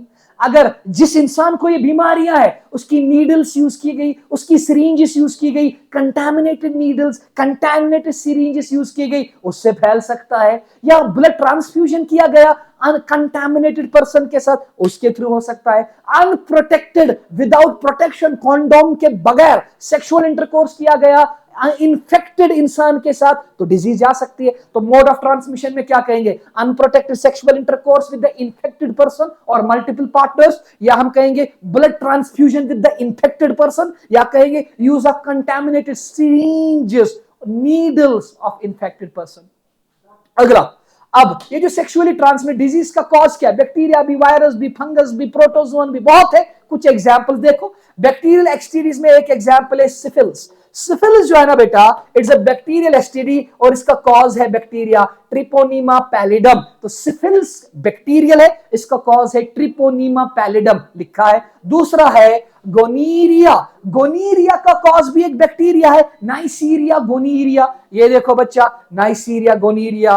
फिर वायरल एसटीडी में दिया है एड्स, एक्वायर्ड इम्यूनोडेफिशिएंसी सिंड्रोम, जिसका वायरस एचआईवी वायरस है, that is HIV, human immunodeficiency virus. एक और वायरल एसटीडी है जेनाइटल हर्पीज, इसका जो कॉज है एक वायरस है, उसका नाम है हर्पीज सिंप्लेक्स वायरस। इसी तरीके से एक और है हेपेटाइटिस बी, इसका कॉज भी वायरस है, हेपेटाइटिस बी वायरस। एक और है जेनाइटल वॉर्ट्स, इसका कॉज एक वायरस है, ह्यूमन पेपिलोमा वायरस। तो बैक्टीरिया में दो लिखी है नोट पे, एक तो सिफिलिस लिखी है caused by treponema pallidum bacteria, और गोनीरिया लिखी है caused by neisseria gonorrhoea bacteria. Viral में दिया है बेटा कौन, एड्स दिया है caused by HIV virus, genital herpes दिया है caused by herpes simplex virus, genital warts दिया है caused by human papilloma virus, और हेपेटाइटिस बी दिया है caused by hepatitis B virus. और क्या दिया है, प्रोटोजोन एसटीडी में दिया है trichomoniasis caused by trichomonas vaginalis protozoan. So trichomoniasis caused by trichomonas vaginalis. अब इनके सिम्टम क्या है बेटा, सिम्टम देखो क्या क्या है, लड़कियों लड़कों सब देखो सिम्टम क्या है। सिम्टम क्या है, इचिंग होगी, इचिंग होगी, और जेनाइटल ऑर्गन से, रिप्रोडक्टिव ऑर्गन से पस डिस्चार्ज होगा, पस, और लिम्फ नोड स्वोलो हो जाएंगे, क्योंकि इन्फेक्शन बॉडी में चल रहा है तो लिम्फ नोड्स की इन्फ्लेमेशन हो जाएगी, पस डिस्चार्ज हो जाएगा रिप्रोडक्टिव ऑर्गन से, इचिंग होगी, पेन होगी, वेट लॉस होगा। याद रखो कॉम्प्लिकेशंस क्या है बच्चा, अगर इनका इलाज नहीं किया गया पूरी पेल्विक कैविटी में इंफेक्शन फैल जाएगा, इन्फ्लेमेशन हो जाएगा। इसको कहते हैं pelvic inflammatory disease, PID, pelvic inflammatory disease. Abortion हो जाएंगे, मरे हुए बच्चे पैदा हो जाएंगे, स्टिल बर्थ हो जाएंगे, एक्टोपिक प्रेगनेंसी हो गए। एक्टोपिक प्रेगनेंसी मतलब बच्चे को कहां इंप्लांट होना था, यूट्रस में, वो यूट्रस के अलावा कहीं और इंप्लांट हो जाएगा, फेलोपियन ट्यूब के अंदर ही चिपक जाएगा, जिसको हम ट्यूबल प्रेगनेंसी कहते हैं, और फेलोपियन ट्यूब फट जाएगा, रप्चर हो जाएगा, ब्लीडिंग हो जाएगी, और इनफर्टिलिटी और इवन कैंसर्स भी हो सकते हैं। सिम्टम मैंने बता दिए, ट्रांसमिशन मैंने बता दिया। अब प्रिकॉशन भी आपको पता है, जो सेक्सुअल इंटरकोर्स अवॉइड करो जी मल्टीपल पार्टनर्स के साथ, प्रोटेक्शन यूज करो, कॉन्डम्स यूज करो, मल्टीपल पार्टनर्स को अवॉइड करो, ब्लड ट्रांसफ्यूजन जब करना होगा तो प्रॉपर चेक करो, ये सारे प्रिकॉशंस ले सकते हैं। तो ये हो गया सेक्सुअली ट्रांसमिटेड डिजीजेस। अगला, explain in detail, long type आ सकता है, कॉन्ट्रासेप्टिव्स एंड इट्स टाइप्स। सवाल है सर ये कॉन्ट्रासेप्टिव्स है क्या? पहले देखते हैं कॉन्ट्रासेप्शन किसे कहते हैं या कॉन्ट्रासेप्टिव्स किसे कहते हैं। कॉन्ट्रासेप्शन कहिए या कॉन्ट्रासेप्टिव्स कहिए, जितने भी मेथड से, चाहे नेचुरल हो, इसमें आएंगे सारे, नेचुरल हो या आर्टिफिशियल मेथड्स हो, all the natural methods, all the artificial methods that prevent the pregnancy, खत्म, that prevent conception यानी pregnancy, that prevent conception यानी pregnancy, conception यानी pregnancy, pregnancy को रोकने के लिए, प्रेगनेंसी को रोकने के लिए, कॉन्सेप्शन को रोकने के लिए, बच्चा पैदा ना हो इसको रोकने के लिए जो भी मेथड यूज करेंगे, चाहे वो नेचुरली हो चाहे वो आर्टिफिशियल मेथड हो, all the methods, whether they are natural methods whether they are artificial method, बच्चे जिस मेथड से भी कॉन्सेप्शन रोका जाएगा, प्रेगनेंसी रोका जाएगा, बच्चे को कंसीव होने नहीं दिया जाएगा, उन मेथड्स को कॉन्ट्रासेप्शन मेथड्स कहेंगे और उन मेथड्स को कॉन्ट्रासेप्टिव्स कहेंगे। नेक्स्ट, अब सवाल है सर आइडियल कॉन्ट्रासेप्टिव में क्या क्या प्रॉपर्टी होनी चाहिए। एक जो आइडियल कॉन्ट्रासेप्टिव है, आइडियल कॉन्ट्रासेप्टिव में क्या क्या प्रॉपर्टी होनी चाहिए, यानी नंबर वन, आइडियल कॉन्ट्रासेप्टिव में नंबर वन, वो इजीली अवेलेबल होना चाहिए मार्केट में। तो ऐसा नहीं है कि वो ढूंढने से भी ना मिले, वो जो कॉन्ट्रासेप्टिव है, चाहे वो दवाई हो, टेबलेट हो, इंजेक्शन हो, कोई कॉन्डम शंडम जो भी हो, वो इजीली अवेलेबल होना चाहिए। पहला आइडियल कॉन्ट्रासेप्टिव के features, it should be easily available in the market, number one. Number दो, महंगा नहीं होना चाहिए, लो कॉस्ट होना चाहिए। नंबर दो, इको फ्रेंडली होना चाहिए, यानी एनवायरनमेंट को इसके साथ कोई खतरा नहीं होना चाहिए। और अगर रिवर्सेबल होगा, रीयूजेबल होगा तो बड़ी अच्छी बात है, रीयूज होना चाहिए बार बार। और अगला, it should not interfere, no interference with sexual functions of the body, यानी जो सेक्सुअल फंक्शंस है, सेक्सुअल फीलिंग्स है, सेक्सुअल डिजायर्स है, उसके साथ इंटरफेयर नहीं करना चाहिए। तो जो भी मेथड प्रेगनेंसी को रोकने के लिए यूज होगा उसमें कुछ बेसिक फीचर्स होने चाहिए। Number one, easily available in the market. Number दो, कॉस्ट कम होना चाहिए। नंबर तीन, रीयूजेबल होना चाहिए। नंबर चार, इको फ्रेंडली, एनवायरनमेंट को कोई हार्म नहीं होना चाहिए। नंबर पांच, इसकी कोई इंटरफेरेंस नहीं होनी चाहिए सेक्सुअल डिजायर्स, सेक्सुअल फीलिंग्स के साथ। अब सवाल है सर ये मेथड में आता क्या क्या है। सबसे पहले हम देखेंगे बच्चा नेचुरल मेथड्स। नेचुरल मेथड्स में तीन मेथड्स याद रखो। नंबर वन नेचुरल मेथड में है बेटा, याद रखो, periodic abstinence method. Periodic abstinence method, periodic abstinence method, and this method is also known as rhythm method। तो पहला नेचुरल मेथड कौन सा है बेटा? Periodic abstinence method, also known as rhythm method. ये पहला मेथड हो गया। इसमें पता है क्या किया जाता है बेटा? ये नेचुरल मेथड है बच्चा, इसमें सेक्सुअल इंटरकोर्स को अवॉइड किया जाता है, नहीं किया जाता है सेक्सुअल इंटरकोर्स। कब? जब ओव्यूलेशन के चांसेस ज्यादा होंगे, जब उन दिनों में सेक्सुअल इंटरकोर्स नहीं होगा तो प्रेगनेंसी कैसे होगी? तो क्या किया जाएगा? Sexual intercourse is avoided. Sexual intercourse को क्या किया जाता है?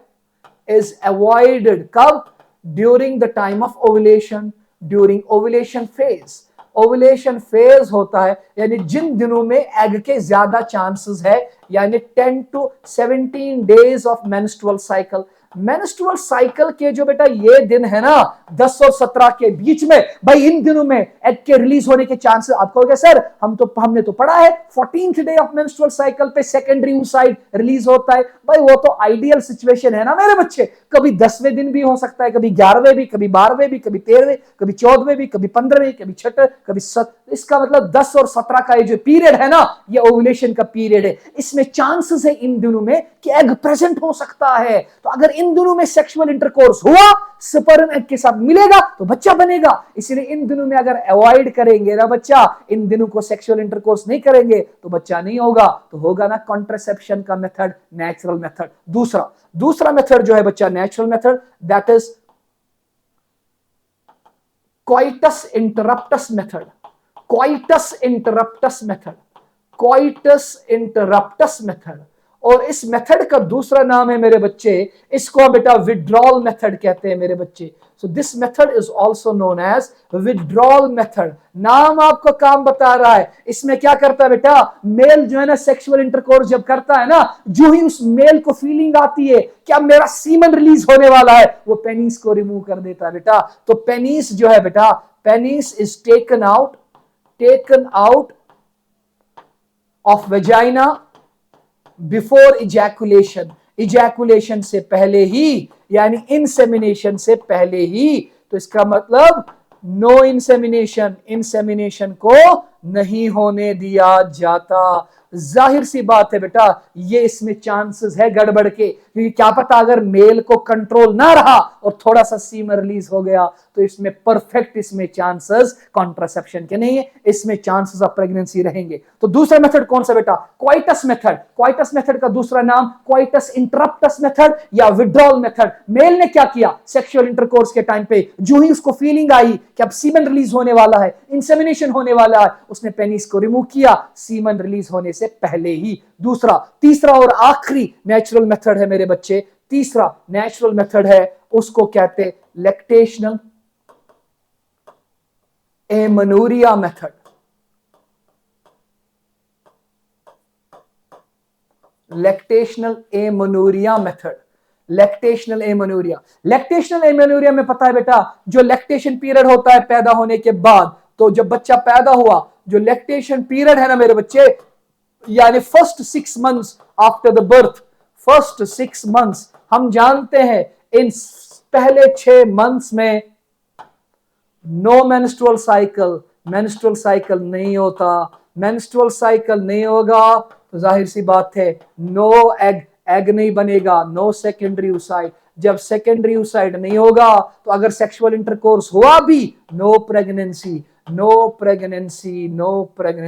तो लैक्टेशनल एमनूरिया में क्या होता है बेटा, जो लैक्टेशन का पीरियड है पैदा होने के बाद, जो पहले 6 महीने है बेटा, इन 6 महीनों में प्रोलैक्टिन की लेवल बहुत ज्यादा होती है, मिल्क प्रोड्यूसिंग हार्मोन की, इसकी लेवल बहुत ज्यादा है बेटा, जो मेंस्ट्रुअल साइकिल को इनहिबिट करती है। अब मेंस्ट्रुअल साइकिल नहीं होगा, जब मेंस्ट्रुअल साइकिल नहीं होगा तो ओव्यूलेशन नहीं होगी, ओव्यूलेशन नहीं होगा तो एग नहीं बनेगा, सेकेंडरी oocyte नहीं बनेगा। तो अगर इन 6 महीनों में सेक्सुअल इंटरकोर्स किया भी गया फिर भी बच्चा पैदा नहीं होगा। ये हो गया बेटा नेचुरल मेथड्स हमने पढ़े बेटा। 3 नेचुरल मेथड आपने मैंने पढ़ा। पहला नेचुरल मेथड मैंने जो आपको पढ़ाया that is periodic absistence method, periodic absistence नहीं, periodic abstinence method, periodic abstinence method. इसका दूसरा नाम है बेटा रिदम मेथड। इसमें क्या किया जाता है, ओवुलेशन का फेज है 10 से 17 दिन मेंस्ट्रुअल साइकिल, जिसमें एग के चांसेस ज्यादा है, इन दिनों में सेक्सुअल इंटरकोर्स अवॉइड किया जाता है। जब सेक्सुअल इंटरकोर्स नहीं हुआ तो बच्चा नहीं होगा, क्योंकि एग होगा, इन दिनों में एग होगा। अगला, अगर इन दिनों के अलावा किया गया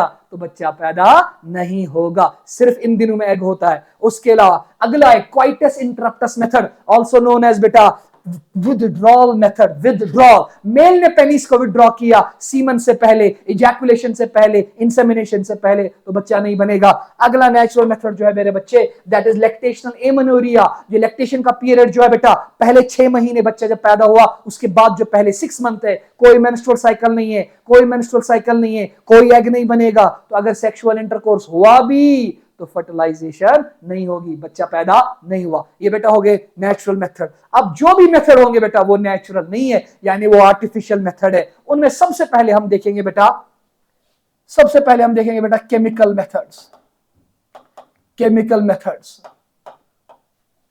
मेथड बेटा। एक और मेथड है बेटा बैरियर मेथड्स।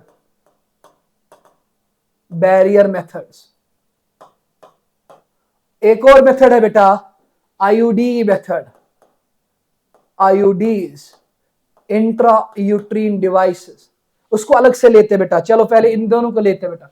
तो इन दोनों को लेते हैं, तो केमिकल मेथड और बैरियर मेथड को लेते बेटा। केमिकल मेथड में बेटा नाम वहीं से बता रहा है, हम केमिकल्स यूज करते हैं। केमिकल्स, मगर कौन से केमिकल्स? स्पर्मिसाइडल, जो स्पर्म को मार डालेंगे, स्पर्मिसाइडल केमिकल्स यूज्ड।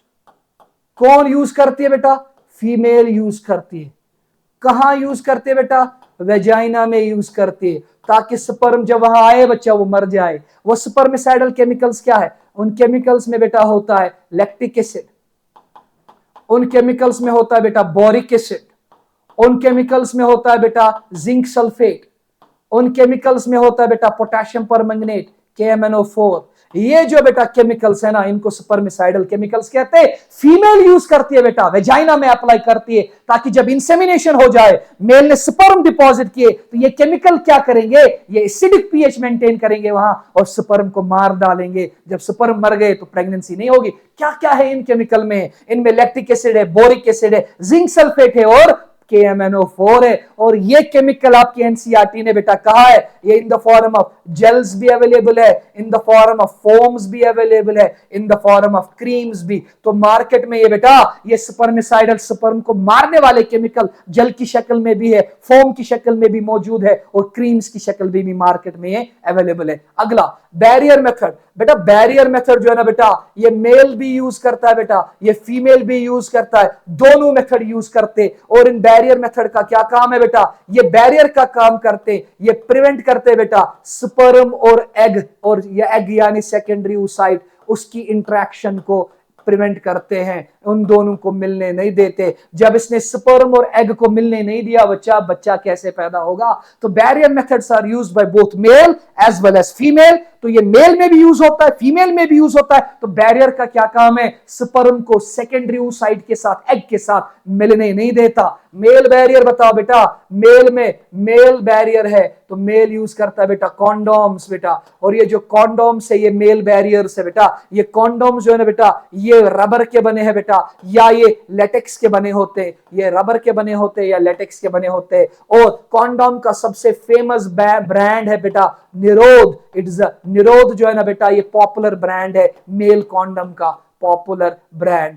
अब बताओ जी बेटा, फीमेल का यूज करते हैं मेरे बच्चे, फीमेल यूज करते हैं बेटा फेमिडोम, इसको फीमेल कॉन्डोम कहते हैं बेटा, फेमिडोम्स, फेमिडोम्स और female condoms, female condoms, femidoms, female condoms. और फीमेल क्या यूज करते हैं मेरे बच्चे?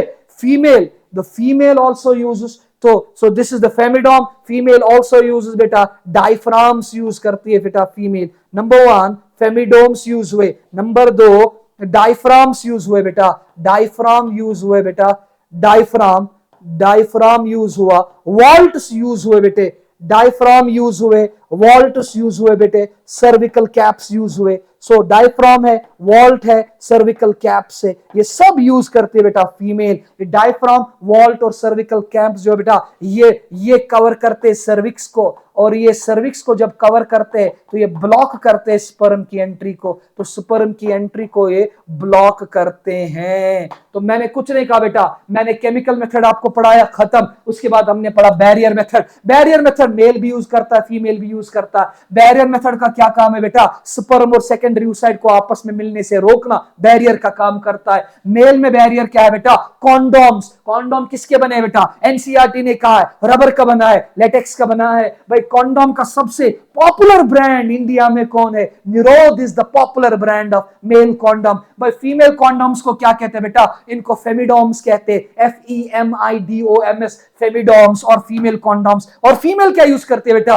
फीमेल यूज करती है डायफ्राम्स, और फीमेल यूज करती है वॉल्ट्स, और फीमेल यूज करती है सर्विकल कैप्स। किसको ब्लॉक करने के लिए? सर्विक्स को कवर करते। जब सर्विक्स कवर हुआ ना बेटा तो स्पर्म की एंट्री ब्लॉक हो गई बेटा। और याद रखना ये भी बेटा रबर के बने हैं, ये भी रबर के बने हैं। ये हो गया बेटा बैरियर मेथड खत्म। तो केमिकल मेथड खत्म, बैरियर मेथड खत्म। अगला मेथड जो है ना मेरे बच्चे वो याद रखिए, अगला मेथड है IUDs, intra uterine devices, intra uterine devices, intra uterine devices, IUDs, intra uterine devices. याद रखना बच्चा, ये जो आईयूडीज है ना बेटा, ये यूट्रस बना है मेरे बच्चे, ये फेलोपियन ट्यूब है बच्चा, ये फेलोपियन ट्यूब है मेरे बच्चे, ये यूट्रस है बेटा, ये यूट्रस का नीचे वाला हिस्सा बेटा सर्विक्स है, ये सर्विक्स है बेटा, ये फिर वेजाइना हो गया बेटा, ये वेजाइना हो गया मेरे बच्चे, ये बेटा फेलोपियन ट्यूब हो गया बेटा, ये भी बेटा फेलोपियन ट्यूब हो गया, फेलोपियन ट्यूब, ये यूट्रस है। तो हम क्या करते हैं बेटा, ये आईयूडीज इंट्रायूट्रीन डिवाइसेस इसको यूट्रस के अंदर इंप्लांट किया जाता है बेटा,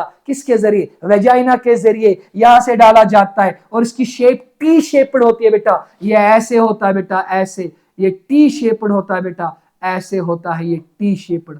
तो इसको इंप्लांट किया जाता है कहां, यूट्रस के अंदर इसको इंप्लांट किया जाता है बेटा, ये टी शेप्ड है, और इसके नीचे एक स्ट्रिंग होती है बेटा, इसके नीचे एक स्ट्रिंग अटैच होती है, स्ट्रिंग, स्ट्रिंग कहिए या थ्रेड कहिए बेटा, स्ट्रिंग। तो ये जो है बेटा ये आईयूडी है, T shaped, so this is IUD. तो आईयूडी की शेप बताइए बेटा, टी शेप्ड है, कहां इंप्लांट किया जाता है, यूट्रस के वॉल के अंदर, किसके थ्रू जाता है बेटा, वेजाइना के थ्रू इसको डाला जाता है। कौन डालता है, कोई आम डालता है, आम शख्स नहीं बेटा, डॉक्टर डालता है, या एक एक्सपर्ट नर्स होनी चाहिए जिसका इसका एक्सपीरियंस हो। तो इन प्रेजेंस ऑफ डॉक्टर और एक्सपर्ट नर्स इसको इंप्लांट किया जाता है यूट्रस के वॉल के अंदर। अब बताओ मेरे बच्चे होगा क्या, अरे ये बाहर से आया है, ये रबर का बना होता है, प्लास्टिक का बना होता है, और बाहर से अगर कॉपर लीजिंग आईओडी है तो बाहर से कॉपर की कोटिंग है, तो यूजुअली ये रबर का, प्लास्टिक का बना है। तो जब ये यूट्रस के वॉल के अंदर बेटा इंप्लांट हो गया ना मेरे बच्चे, तो जब ये यूट्रस के वॉल के अंदर कोई फॉरेन ऑब्जेक्ट आ गया, ये तो बॉडी के लिए फॉरेन है ना, तो बताओ जी वहां इम्यून सेल्स क्या करेंगी, इम्यून सेल्स का नंबर बढ़ जाएगा, फैगोसिटिक सेल्स का नंबर बढ़ जाएगा। तो अगर अब सीमन डिपॉजिट हुआ वेजाइना के अंदर, सेक्सुअल इंटरकोर्स आया, स्पर्म आया, तो उस स्पर्म को मार डालेंगी कौन सी सेल्स, ये फैगोसिटिक सेल्स, जिनका नंबर बढ़ गया है। तो मैंने कुछ नहीं कहा, ये जो इंप्लांट बेटा, ये जो आपका इंट्रायूट्रीन डिवाइस है, इसको यूट्रस के अंदर डाला, वेजाइना के थ्रू डाला, टी शेप्ड स्ट्रक्चर है, नीचे इसके साथ एक स्ट्रिंग अटैच है, डॉक्टर ने डाला, एक्सपर्ट नर्स ने डाला, फॉरेन बॉडी है, तो यूट्रस के अंदर फॉरेन बॉडी आ गई, इम्यून सिस्टम एक्टिव हो गया, फैगोसिटिक सेल्स का नंबर बढ़ गया। तो अगर अब सीमन आया, सेक्सुअल इंटरकोर्स आया, तो स्पर्म का फैगोसाइटोसिस करेंगी, स्पर्म मर जाएगी बेटा, तो कंट्रासेप्शन हो गया ना, तो प्रेगनेंसी कैसे होगी। तो मैं लिख सकता हूं बेटा, आईयूडीज क्या करते हैं बेटा, ये प्रमोट करते हैं बेटा फैगोसाइटोसिस, ये प्रमोट करते हैं फैगोसाइटोसिस ऑफ स्पर्म, स्पर्म का फैगोसाइटोसिस करवाते हैं बेटा, क्योंकि ये फॉरेन ऑब्जेक्ट है, इम्यून सिस्टम को एक्टिव करेंगे। अगला, नेक्स्ट बेटा, अगला, ये जो आईयूडीज है इनकी शेप बेटा याद रखो, टी शेप्ड है, शेप बेटा टी शेप्ड है, टी शेप्ड है। और कहां इंट्रोड्यूस किए जाते हैं, तो इनको इंट्रोड्यूस किया जाता है बेटा इनटू यूट्रस वॉल, यूट्रस के अंदर, यूट्रस के वॉल के अंदर, वया वेजाइना, वेजाइना के थ्रू जाया जाता है बेटा। कौन करता है बेटा, या तो डॉक्टर करता है बेटा, या तो एक्सपर्ट नर्स करती है, कोई खुद नहीं कर सकता, एक्सपर्ट नर्स कर सकती है, एक्सपर्ट नर्स कर सकती। और याद रखना बेटा, ये तब किया जाता है, इट इज डन टू, ये उनमें किया जाता है जो फीमेल चाहती है मेरे एक बच्चे और दूसरे बच्चे में गैप हो। सो it is done, so it is an efficient method, efficient method for contraception, efficient method for contraception। और गैप बिटवीन चिल्ड्रन, जब गैप, स्पेस बिटवीन चिल्ड्रन, एक बच्चा और दूसरे बच्चे के दरमियान जब गैप रखने चाहते हैं, इंडिया में ये वाइडली एक्सेप्टेड है। So IUD method is widely accepted in India, widely accepted in India, in India, in India. तो इसमें चांसेस है more than 90% chances of contraception, success rate of contraception.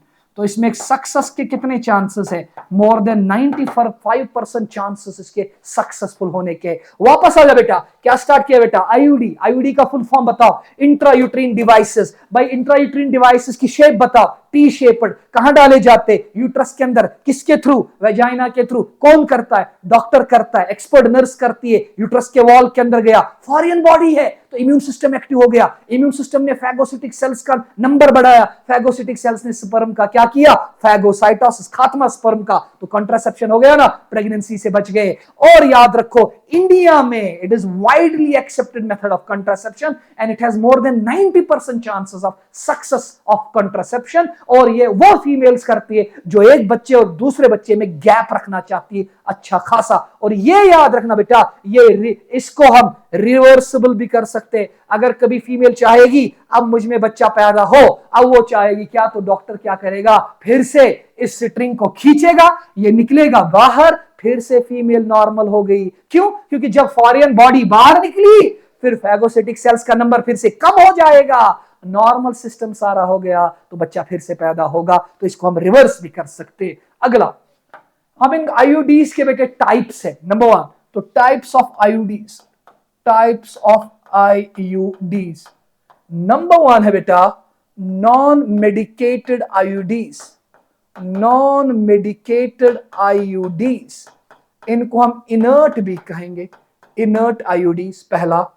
दूसरा हम कहेंगे बेटा copper releasing IUDs, copper releasing IUDs, IUDs. तीसरा है बेटा हार्मोन रिलीजिंग आईयूडीज। तो 3 तरह के आईयूडीज हम देखेंगे मेरे बच्चे। नंबर 1 नॉन मेडिकेटेड आईयूडीज या कहिए inert IUDs, number 2 copper releasing IUDs, और नंबर 3 है मेरे बच्चे हार्मोन रिलीजिंग आईयूडीज। अब सवाल है सर तीनों में क्या फर्क है। नंबर 1, पहले तीनों जो है फॉरेन बॉडीज है ना, तीनों यूट्रस में फॉरेन बॉडीज है, तो तीनों के खिलाफ बनेगी फैगोसिटिक सेल्स, तो तीनों प्रमोट करेंगे फैगोसाइटोसिस, ये तो कॉमन है। तो ये तीनों प्रमोट करेंगे फैगोसाइटोसिस, यहां भी प्रमोट होगा फैगोसाइटोसिस, यहां भी प्रमोट करेंगे फैगोसाइटोसिस ऑफ स्पर्म, तो स्पर्म की फैगोसाइटोसिस होगी, यहां भी प्रमोट करेंगे फैगोसाइटोसिस ऑफ स्पर्म। तो तीनों ने क्या किया, स्पर्म की फैगोसाइटोसिस करवाई, तीनों एक common.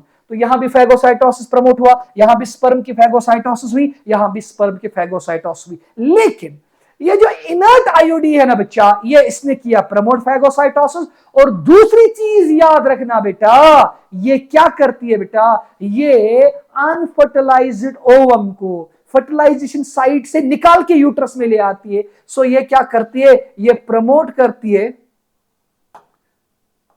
Pre migration of, pre migration वक्त से पहले, pre migration of unfertilised ovum, unfertilised ovum in uterus. और इसमें जो एग्जाम्पल है वो याद रखना लिपीज लूप। तो लिपीज लूप जो है ना बच्चा, it is an example of non medicated IUD. तो नॉन मेडिकेटेड आईयूडी का दूसरा नाम बताओ, इनर्ट आईयूडी। फॉरेन बॉडी है ना बच्चा, इससे कुछ रिलीज नहीं होता, इनर्ट, ये कोई चीज वहां रिलीज नहीं करवाती। सिर्फ एक चीज याद रखो, ये क्योंकि फॉरेन बॉडी है, इसके खिलाफ इम्यून सिस्टम बनाता है फैगोसाइटोसिस की सेल्स, तो वो करेंगी स्पर्म का फैगोसाइटोसिस। दूसरा याद रखना, ये क्या करती है, ये एग को माइग्रेट करवाती है वक्त से पहले ही फैलोपियन ट्यूब से, कहा, यूट्रस में, जहां उसको जाना नहीं था। So it promotes the pre migration of unfertilized ovum into the uterus. Example of inert IUD is Lippes loop. दूसरा कॉपर रिलीजिंग आईयूडी, एक तो इसने क्योंकि ये फॉरेन बॉडी है, एक तो इसने फैगोसाइटोसिस प्रमोट करवाया, स्पर्म का फैगोसाइटोसिस हुआ। दूसरा इससे रिलीज होता है, they release copper releasing IUD release Cu double positive copper ions, और ये करते बेटा डिक्रीज करते स्पर्म की मोटिलिटी को। और जब स्पर्म की मोटिलिटी डिक्रीज हुई तो इसका मतलब डिक्रीज हो गया fertilising capacity of the sperm.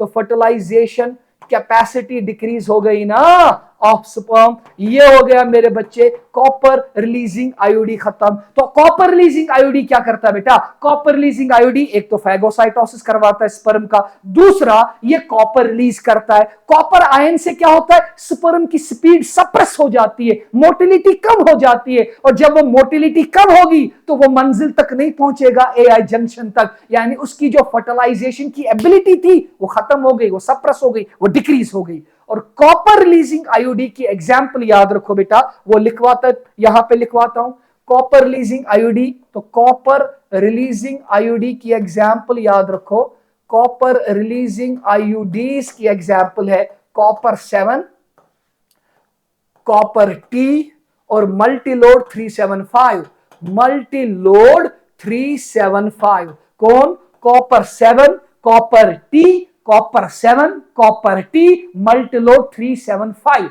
These are the examples of copper releasing IUD. अब अगला आईओडी पे आइए बच्चा. अगला आईओडी जो हमारे पास है बेटा वो है hormone releasing IUDs. Hormone releasing IUDs. Hormone releasing IUDs में क्या है बच्चा? हार्मोन रिलीजिंग आयोडीज में सबसे पहले ये फैगोसाइटोसिस करवाएंगे स्पर्म का, सबने करवाया. दूसरा ये रिलीज करते हैं या तो प्रोजेस्टेरॉन, तो they are progesterone releasing IUDs.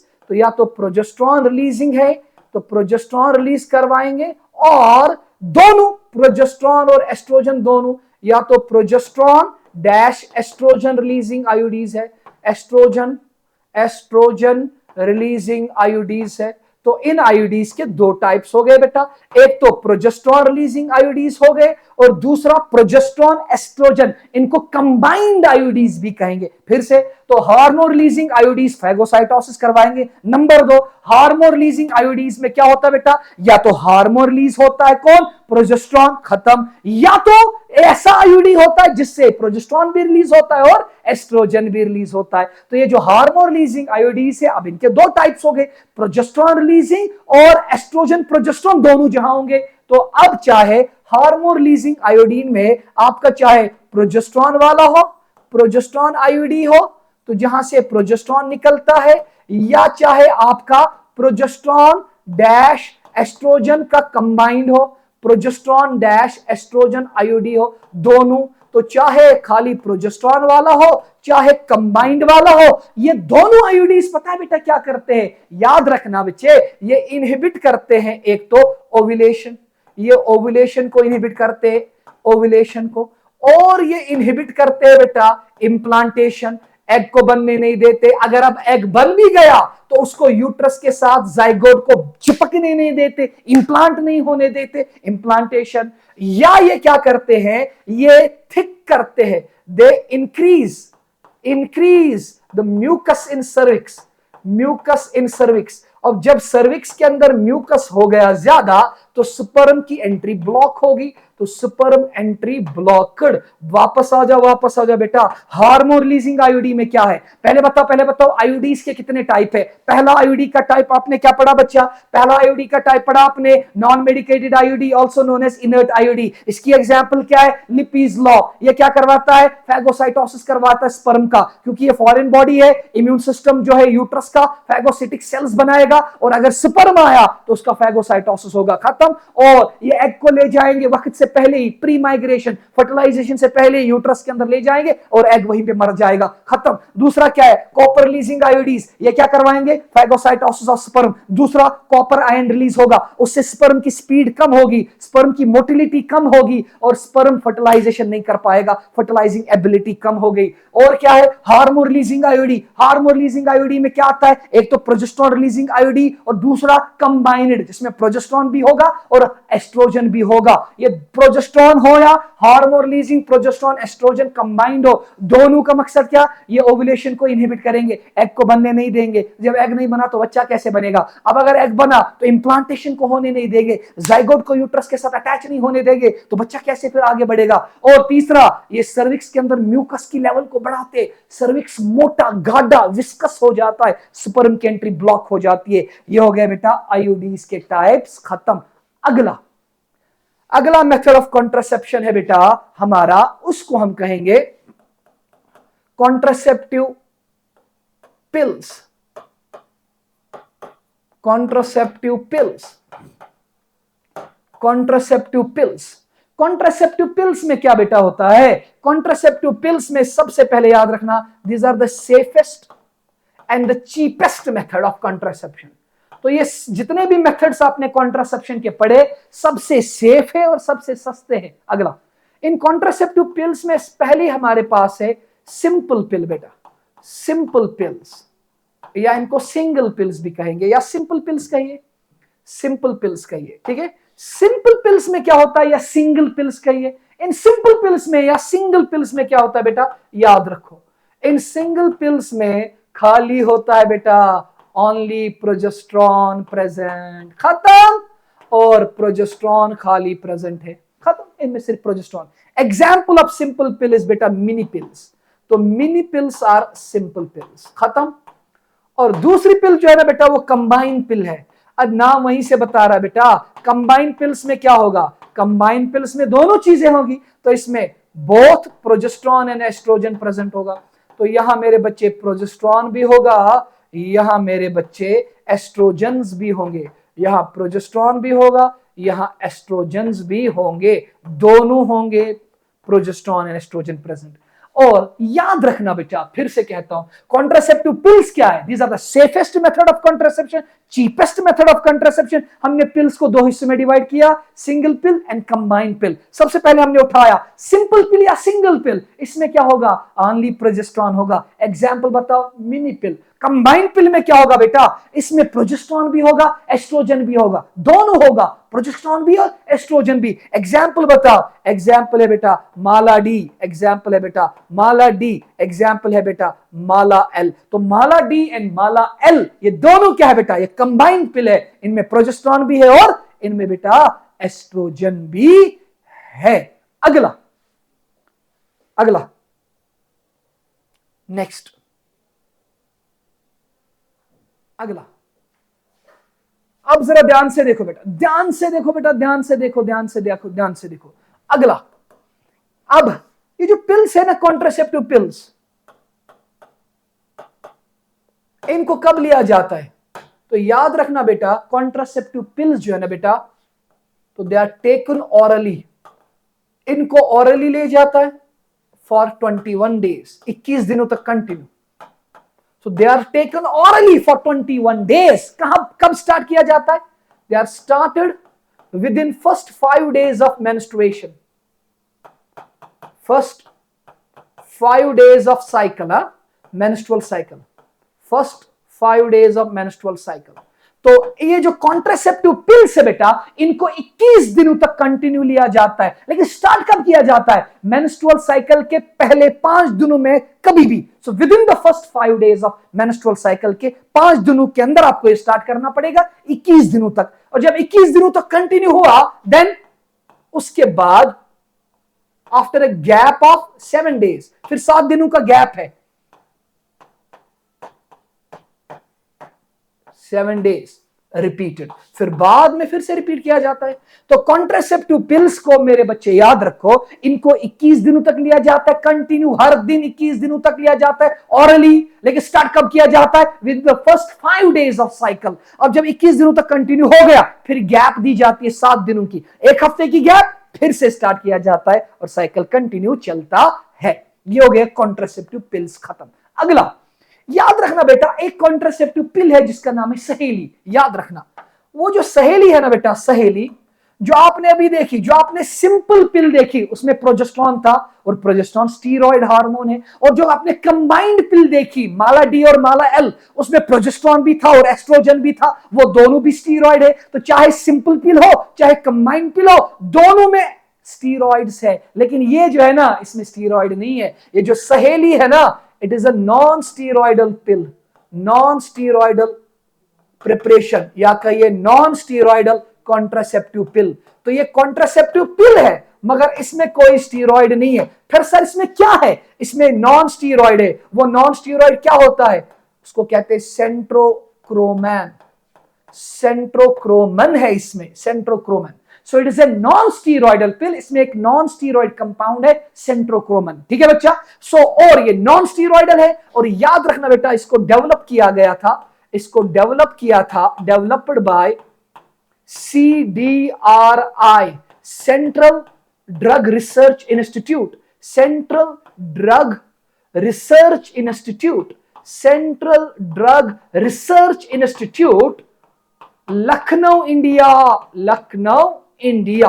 तो इंडिया में इसको डेवलप किया गया था। तो ये कैसी है बेटा, बाकी सारी पिल्स क्या है, स्टीरॉयड, ये क्या है, नॉन स्टीरॉयडल। इसमें नॉन स्टीरॉयडल कंपाउंड है सेंट्रोक्रोमन। और बताओ जी, ये किसने डेवलप किया था, ये डेवलप किया था CDRI ने, सेंट्रल ड्रग रिसर्च इंस्टीट्यूट। कहां, लखनऊ में, इंडिया में। और ये दी जाती है वंस ए वीक, हफ्ते में एक बार। ओरली, तो Saheli is taken once a week, हफ्ते में एक बार, और ओरली इसको लिया जाता है। ये हो गए जी अगले कॉन्ट्रासेप्टिव। एक बात यहां पे हमसे बेटा छूट गई, जो इंजेक्टेबल कॉन्ट्रासेप्टिव्स है ना बेटा, जो आपके हार्मोन रिलीजिंग आयोडीज है, हार्मोन रिलीजिंग आयोडीज में प्रोजेस्टेरोन आयोडी और एस्ट्रोजन आयोडी।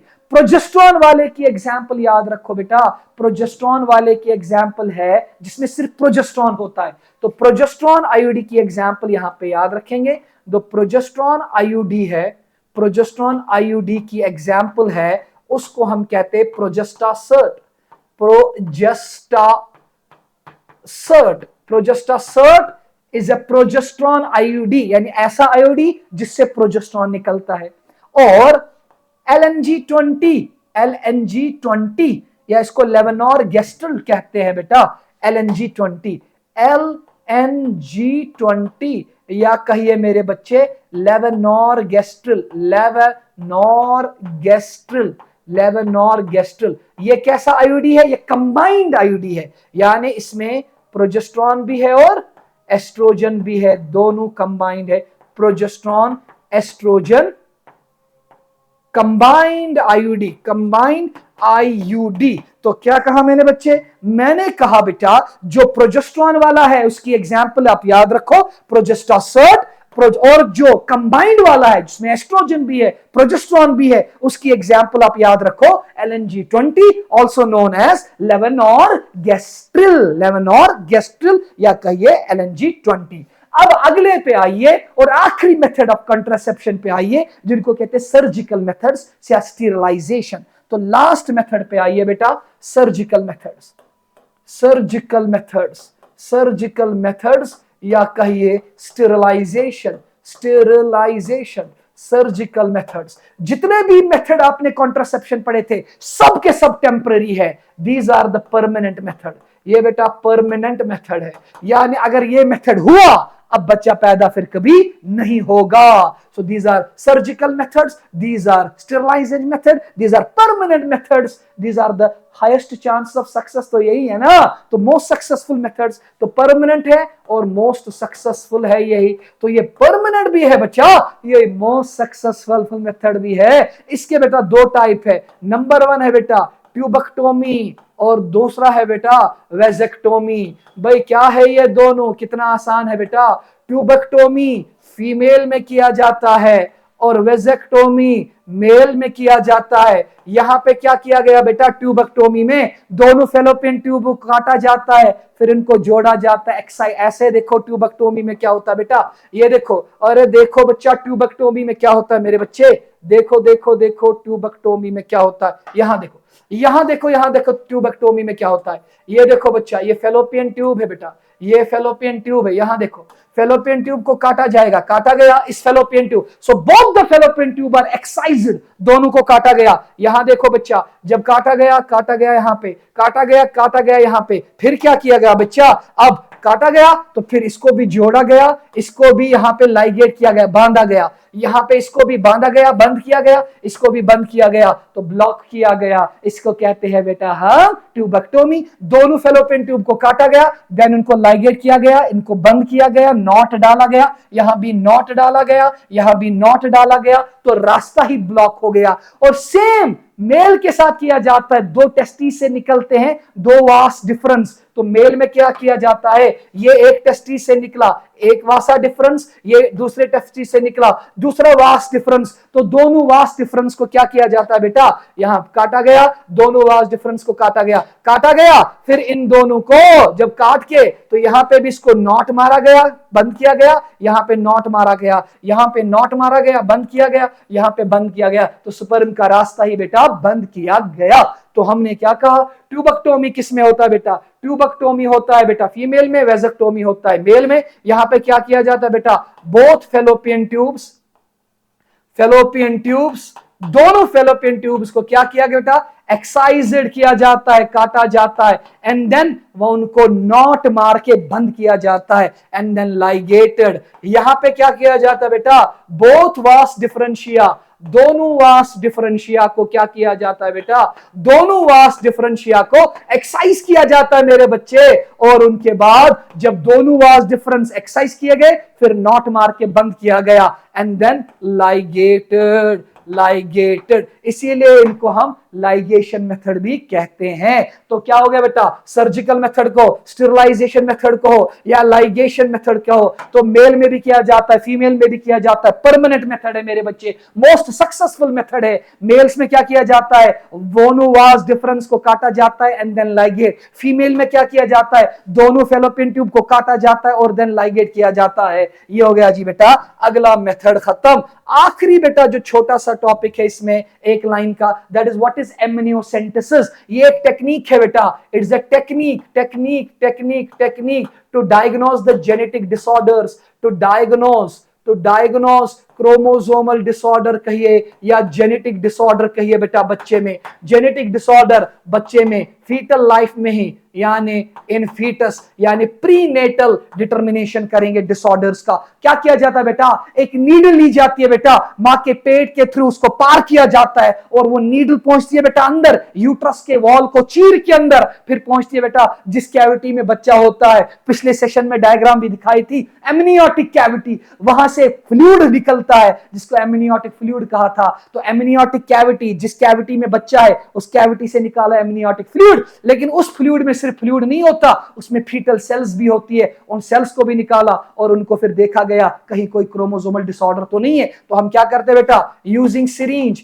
एक सिरिंज के जरिए, नीडल के जरिए क्या किया जाता है बेटा, एमनियोटिक फ्लूइड निकाला जाता है बाहर। एमनियोटिक फ्लूइड, और एमनियोटिक फ्लूइड में क्या होता है, इसमें फीटल सेल्स होती है। फीटल सेल्स जो है ना बेटा, दे आर टेकन आउट और and then studied for genetic disorders, for disorders. इस टेक्निक को कहते हैं बेटा एमनियोसेंटेसिस। तो एमनियोसेंटेसिस क्या होता है बेटा, इसमें हम बच्चे को पैदा होने से पहले ही डिसऑर्डर का पता लगाते हैं। क्या करते हैं हम बेटा, एक सिरिंज के जरिए, नीडल के जरिए मां के यूट्रस के अंदर जाता है, यूट्रस के अंदर बच्चा है, बच्चे के बाहर कोरियन है, कोरियन के बाहर कोरियन के अंदर, बच्चे के बाहर कोरियन, फिर एमनियन, फिर है एमनियोटिक कैविटी जहां बच्चा बैठा है, सस्पेंडेड है। तो हमने नीडल वहीं घुसाई, वहां से फ्लूइड निकाला, एमनियोटिक फ्लूइड, और उस फ्लूइड के साथ बच्चे की फीटल सेल्स भी निकली। फिर हमने उन फीटल सेल्स को स्टडी किया ताकि कोई जेनेटिक डिसऑर्डर, कोई क्रोमोसोमल डिसऑर्डर तो नहीं है बेटा, ये हमने पता लगाया। हाँ, इस टेक्निक को कुछ लोग गलत इस्तेमाल भी कर सकते हैं, क्योंकि जब हमने बच्चे की सेल्स निकाली ना तो हमें तो बच्चे का क्रोमोसोम भी पता चलेगा ना बेटा, सेक्स क्रोमोसोम क्या है, XX है कि XY है, तो हमें पता चलेगा मेल भी है कि फीमेल भी। लेकिन ये जुर्म है बेटा, ये क्राइम है, ये हम पता नहीं लगा सकते, इसके लिए सजा होगी। ठीक है बेटा, तो ये हो गया जी मेरे बच्चे आपका रिप्रोडक्टिव हेल्थ खत्म। इंशाल्लाह बेटा अब हम मिलेंगे अगले सेशन में। मेरा जो सेशन होगा वो डायरेक्टली अब बायोटेक्नोलॉजी का सेशन होगा, तो वहां मिलेंगे। टिल दैट टेक केयर, अल्लाह हाफिज, खुदा हाफिज बेटा।